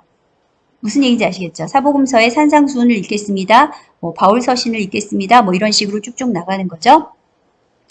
그 다음에 인터넷이나 미디어로 예배에 참석할 수 있는 환경이면 그렇게 하시고, 또 그게 위험한 지역이 있을 수 있죠. 이제 그럴 때는 구성원 중에 한 사람만, 그것을 가능한 사람이 개인적으로 듣고 와서 그걸 그대로 전달하는 거예요. 이해가시죠? 자, 이런 식으로 할 수가 있다는 거죠. 자, 이렇게 해서 말씀은 이 테두리 안에서 또는 다른 방법으로도 할 수가 있는데, 자, 성찬과 침례에 대한 부분에 대해서는 아직까지는 한국 교회에서는 안수받은 목회자가 아닌 그런 일반 평신도가 성찬과 침례를 집행하는 실은 이단으로 봐요. 예, 그렇기 때문에 여러분들이 지하교회를 할 때도 가능하면 그 선을 넘지 않는 것이 좀 지혜로운 방법이라고 생각이 되고요. 그러면은 성찬도 하고 싶고 침례도 하고 싶은데 어떻게 해요? 만약에 평소 교제를 해온 안수받은 목사님이 계시면은 그렇게 요청하면 가장 좋겠죠. 그런데 그분과 연락이 닿지가 않거나 그런 분들과 만날 수 없는 상황이다. 북한과 같이. 그럼 어떻게 하느냐? 몇십 년을 기다려요. 실제로 기다리고 계세요. 그분들의 평생 소원이 뭐냐? 안수받은 목사님이 오셔서 성찬을 집행해 주시고 침례를 해 주시는 것이 평생의 소원이에요. 그렇게 기다린다는 거죠. 이해 가시죠? 네. 그리고 이 지하교회에서 공동체를 지키기 위해서 반드시 지켜야 할 규칙들이 있고 그 룰이 있어요. 그 룰이 없으면 어떻게 되겠어요? 아까 그 300년간 지키는 것이 불가능하다 그랬죠? 자, 여러분 그 아미시 공동체 아시죠? 400년 동안 국가로부터 보호도 포기하고 이런 문명의 이기도 포기해가면서 난민처럼 이 신앙을 지키기 위해서 해왔던 이 공동체인데 그 안에서 무슨 문제가 일어나는지 보세요. 성범죄가 자주 일어나는 거예요. 네? 그래서 그 안에서 이거는 하나의 사건일 뿐인데 10대에서 20대 형제들이 자기 여동생을 수차례 성폭행을 해요. 그런데 반성하는 기미를 보이지 않고 공동체 내에서도 그냥 있을 수 있는 일인데 뭐 그런 걸 가지고 그러냐는 식으로 대수롭지 않게 생각을 한다는 거죠. 그래서 이제 그게 미국에서 크게 사회 문제로 이슈화가 된 적이 있었어요. 실제로. 자, 그러면 이런 문제는 왜 생겼을까요? 자, 지하교회에서도 이런 일이 있을 수 있다는 얘기예요. 자, 이런 일이 생긴 원인을 파악을 해야 되겠죠. 종교개혁의 그 역사를 쭉 보시게 되면 이분들은 무엇을 중시하냐면 신약을 중시해요. 신약. 신약을 중시하고 구약의 율법을 잘 가르치지 않아요. 근데 이미 근친상간이나 이런 걸 하면 안 된다는 얘기는 어디 써 있어요? 모세오경에 명확하게 써 있잖아요. 어떻게 하라는 얘기까지 다 있잖아요. 그쵸? 자, 율법을 제대로 가르쳤어야 되는데 그 안에서 이러한 그 룰이 적용이 되지 않고 은혜만 가르치다 보니까 이런 일들이 생길 수 있다. 그래서 공동체별로 이런 지하교회를 시작할 때 먼저 이렇게 룰을 정하고 규칙을 정하고 그 규칙에 서로 따르겠다라는 그런 약속을 하고 시작을 하셔야 된다는 거죠. 자, 이것도 하나의 사례예요. 이것이 다는 아니지만 이런 것들이 왜 중요한지. 가장 중요한 건 말과 관계예요. 둘만 모여도 사회죠. 남자와 여자가 모여도 사회예요. 부부관계예요. 자, 그런데 깨지는 가장 큰 원인은 뭐다? 말과 관계 때문이에요. 자, 그러면 지하교회도 똑같죠. 자, 규칙 사례 한번 읽어볼게요. 시작. 상대방의 가족, 양가 부모, 배우자, 형제 자매, 자녀에 대한 비난 또는 책임 전가를 하지 않는다. 당신 부모, 당신 집안은 도대체 왜 그 모양이야? 당신 부인 관리 좀 똑바로 하세요. 이런 말 하면 어떻게 돼요? 그냥 깨지는 거예요. 당신 자녀 교육 좀 똑바로 하세요. 도대체 애가 왜 그 모양이에요? 이런 말을 공개적으로 하는 것은 더 이상 그 사람 얼굴을 보지 않겠다는 거예요. 그러면은 어떻게 해야 돼요? 자, 규칙 사례 2 읽어보세요. 시작. 한 성도를 공개석상에서 비판하거나 책망하지 않는다. 자, 성경의 원리는 뭐죠? 성경의 원리? 자, 이걸 잘 몰라요, 사람들이. 마태복음 18장 보세요. 교회에서 이 룰을 잘 지켜주셔야 돼요. 응? 교회는 자아 비판하는 곳이 아니에요. 자, 마태복음 18장 15절에서 17절을 같이 읽어볼게요. 자, 공산당에서 자아 비판하면 어떻게 해요? 한 사람 세워놓고 계속 지적하죠. 그게 아니에요. 자, 마태복음 18장 15절에서 17절 읽겠습니다. 시작. 네 형제가 죄를 범하거든 가서 너와 그 사람만 상대하여 권고하라. 만일 들으면 네가 네 형제를 얻은 것이요. 만일 듣지 않거든 한두 사람을 데리고 가서 두세 증인의 입으로 말마다 확증케 하라. 만일 그들의 말도 듣지 않거든 교회의 말하고 교회의 말도 듣지 않거든 이방인과 세리와 같이 여기라. 순서가 있죠. 처음에는 어떻게 하라는 얘기예요? 개인적으로. 네. 그러면 거의 80% 이상은 들어요. 고쳐요. 그래도 안 되면 어떻게 하라는 얘기예요? 두세 사람의 증인을 가지고 너 그때 이랬잖아. 이렇게 하면 안 되는 거 아니야. 그쵸? 그런데 그래도 말을 안 들어요. 그럼 어떻게 해요? 교회 전체가 가서 얘기를 하고 그래도 안 들으면 축출한다. 그 얘기예요. 자, 그 다음에 규칙 사례 3 읽어볼게요. 시작. 앞에서 할 수 없는 말은 뒤에서도 하지 말며 책임질 수 없는 말은 하지 않는다. 아주 중요한 거죠. 자기가 책임질 수 없는 말을 해서도 안 되고 그리고 뒷담이라 그러죠. 뒷담화. 자, 이런 거 하면 안 되는 거예요. 자, 규칙 사례 네 번째. 시작. 늘 감사하다라는 말을 습관화하고 매사에 서로의 섬김에 감사를 표현하고 그러면 주께 영광으로 화답한다. 자, 감사합니다, 감사합니다를 늘 서로에게 섬김에 대해서 감사하고 그 다음에 어떻게 해야 돼요? 감사를 받은 사람은 어떻게 해야 돼요? 그가 자기가 영광을 받으면 안 되죠. 어떻게 해야 돼요? 주께 영광, 그렇죠? 하나님께 영광, 그렇죠? 자, 규칙 사례 다섯 번째 시작. 아무리 옳은 말이라도 뜻이 왜곡될 수 있으니 흥분해서 언성 높여 말하지 않는다. 이거는요, 그냥 하나의 룰이에요. 이렇게 공동체들을 지켜나가는 것이 약속이 중요하다는 거예요. 여러분들이 같은 말인데요. 언성을 높여서 한번 말해보세요. 그러면 어떻게 반응하는지. 밥 먹었니? 밥 먹었니? 어때요? 갑자기 긴장이 되죠. 자, 여러분 똑같은 말이라도 톤에 따라서 언성에 따라서 다르다는 거예요. 우리는 인간이기 때문에 이런 거 하나하나를 가지고 이렇게 사소한 것을 가지고 공동체가 무너질 수 있다. 야고보서 3장 2절에서 8절까지 말씀 표시하시고 아까 제가 얘기했죠. 혀를 길들이라는 거. 자, 여기 본문만 한번 읽어볼게요. 3장 8절만 시작. 혀는 능히 길들일 사람이 없나니 쉬지 아니하는 악이요 죽이는 독이 가득한 것이라. 그 다음에 관계에 대한 부분인데요.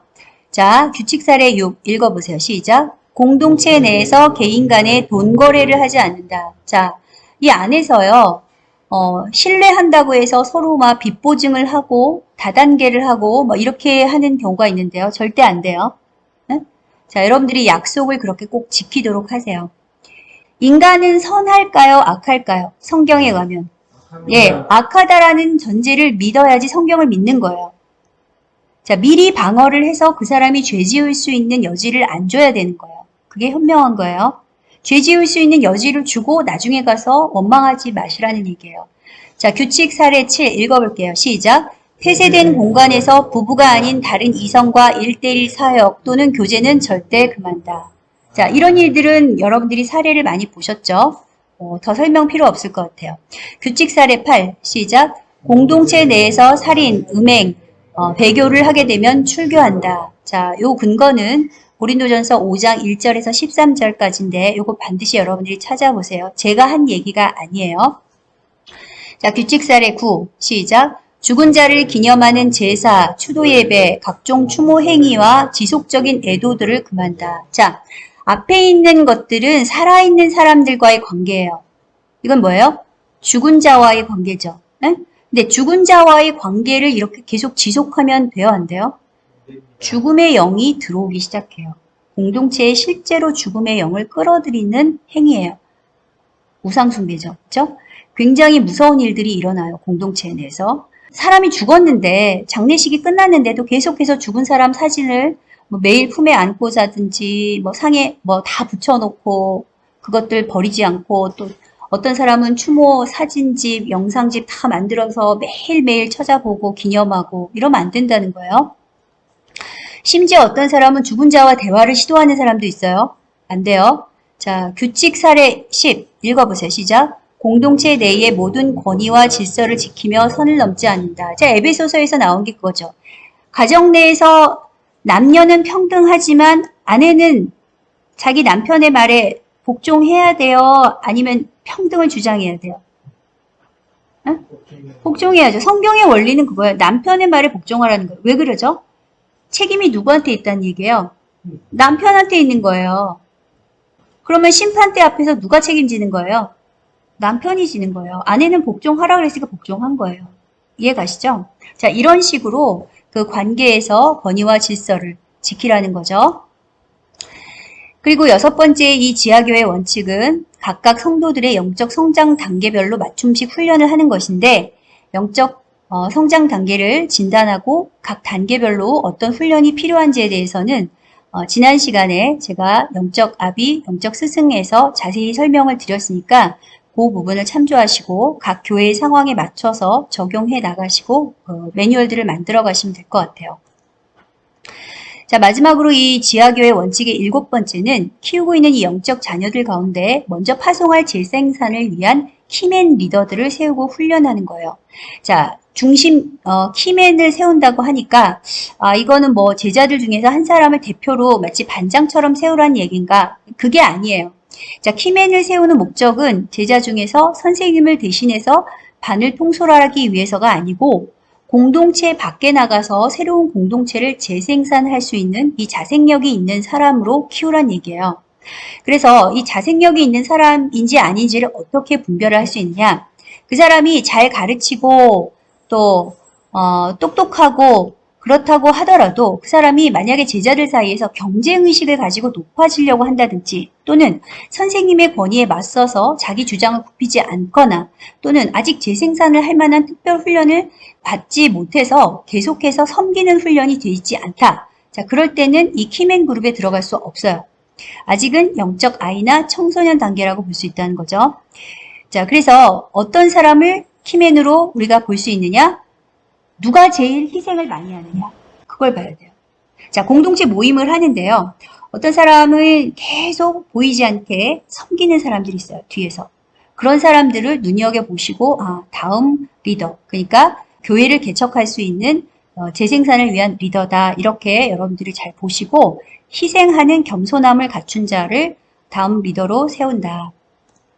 자, 이렇게 해서 지금까지 환란기 지하교회를 어떻게 준비할지 그 구체적인 사례들과 대안들에 대해서 살펴봤는데요.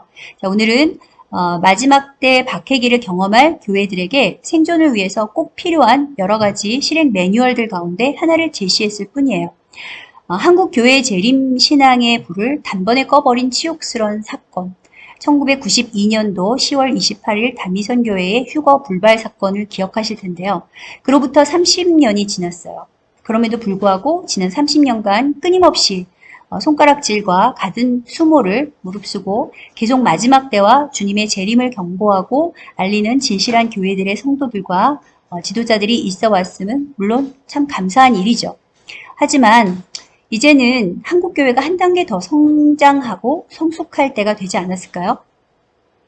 한편으로는 더 이상 주님이 오실 시간과 때를 맞추려는 비성경적인 무모한 시도들을 하지 않게 된 것은 다행이지만 계속해서 이러이런 증거들을 보세요. 지금 정말 주님이 말씀하신 마지막 때, 재림의 바로 그때예요. 하고 반복해서 이 마지막 때 이렇게 강조하는 것은 이제는 공허한 메아리를 넘어서 양치기 소년의 거짓말처럼 들릴 수 있다라는 우려가 점점 현실화되고 있는 상황입니다. 이미 마지막 때라는 사실은 더 이상 강조하지 않아도 믿는 자보다 오히려 불신자들이 더 많이 인정하고 있고요. 교회는 오히려 식상해하고 마지막 때라는 말만 나와도 너 담이 성교 아니야? 이러면서 시한부 종말론자 취급하고 있는 것이 부인할 수 없는 현실이기 때문이죠. 그럼 이제 주님의 재림을 성경대로 믿고 기다리는 성도들과 교회는 앞으로 무엇을 어떻게 해야 할까요? 자, 에스겔 선지자의 행동 예언을 기억하실 것입니다. 유다의 멸망과 예루살렘 성전 파괴를 예언하되 말뿐이 아니라 짐을 싸고 벽을 뚫고 급하게 도피하는 행동으로 그날의 위험을 백성들에게 행동으로 알리고 경고했었죠. 마지막 때 그렇게 외치지만 정작 삶에서 아무런 변화가 없다면 그러한 파수꾼들의 경고와 외침을 진심으로 믿을 사람이 얼마나 될까요? 지금이 정말 마지막 때고 주님이 말씀하신 재난의 때임을 진실로 믿는다면 그러한 성도들과 교회들은 벌써 그의 삶 전체의 방향과 태도가 달라질 수밖에 없을 것입니다. 그럼 어떻게 달라진다 말일까요? 바로 성도들을 향한 환란의 때가 임박했으니 그 가운데 끝까지 배도하지 않는 성도와 교회가 되기 위해 박해기에 생존하고 견딜 수 있는 지하교회를 훈련하고 세우기 시작한다는 말이죠. 말뿐이 아니라 행동으로 구체적인 대비와 실질적인 준비를 한다는 말입니다. 모든 교회는 다 휴거되고 환란을 당하지 않을 테니 아무런 준비를 할 필요가 없다라고 가르쳤다가 실제로 모든 교회가 환란기를 통과하며 그 믿음을 검증하시는 것이 진실로 드러난다면 아무런 대비 없이 환란기에 들어가서 쉽게 배도의 길로 들어서는 성도들에 대한 책임은 누구에게 있는 걸까요? 이제는 한국교회가 성숙한 재림신앙을 보일 때가 되었습니다. 정말로 지금이 마지막 때라고 믿으시나요? 그렇다면 그 마지막 때 성도들이 가장 먼저 준비해야 할 것이 무엇인지 성령님께 묻고 듣기만 하지 마시고 이제는 직접 행동에 옮기시는 순종을 보이시길 바랍니다. 말로만 마지막 때라고 하지 마시고 구체적으로 환란기 박해를 대비한 지하교회를 미리 준비하고 훈련함으로 구체적으로 행동으로 마지막 때를 경험하시라는 말입니다. 신앙은 이론이 아니에요. 신앙은 삶입니다. 삶으로 증명되지 않는 신앙은 진짜가 아닌 허상일 뿐이죠.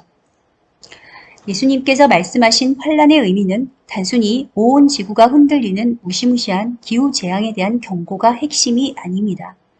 그때의 환란의 목적은 미혹과 전쟁과 기근과 전염병을 포함한 모든 형태의 재난을 통해서 성도들 가운데 연단을 통해서 진짜와 가짜를 가려내는 것입니다. 이러한 주님의 의도와 목적을 깨닫는 자라면 마지막 때라는 말이 들리는 그 순간부터 이미 그때를 위한 삶의 방향 전환은 당연한 수순일 것입니다. 삶에서 극한 재난 가운데도 버틸 수 있는 생존 기술을 익히고 박해기에 신앙을 지킬 수 있는 지하교회를 미리 훈련하는 것은 이제 마지막 때를 살아가는 성도들에게는 믿음을 지키기 위해 더 이상 선택이 아닌 필수 조건으로 작용할 것이라는 사실을 꼭 기억하시길 바랍니다. 마태복음 24장에서 예수님께서 말씀하신 재난의 시작의 때에 바로 시작되는 환란은 성도들에 대한 박해와 미혹입니다. 이때 예수님께서 말씀하신 구원의 조건은 단순히 머리나 입술로 동의하는 믿음이 아니라는 사실이 충격적인데요. 그럼 뭔가요? 다 같이 마태복음 24장 13절 말씀을 읽겠습니다. 시작. 그러나 끝까지 견디는 자는 구원을 얻으리라. 환란기에 성도들의 구원의 조건은 그 믿음을 배도하지 않고 끝까지 견디는 것입니다. 이것은 헬라어로 휘포메노, 즉 단순한 끈기나 인내의 차원이 아니라 전투 중에 적진에 고립된 병사가 지원군이 올 때까지 저항하며 싸우며 버티고 생존하는 견딤을 의미하는 것입니다. 카타콤과 지하교회에서 주님이 오실 때까지 끝까지 견디실 준비가 되셨습니까? 이 시간 저와 여러분 모두 오늘부터 시작될 지하교회 훈련을 통해서 박해기에도 끝까지 살아남는 생존하는 성도들과 교회로 다시 오시는 주님 앞에 그 믿음을 진짜로 인정받게 되기를 예수 그리스도 여호와 마시아 이름으로 축복합니다.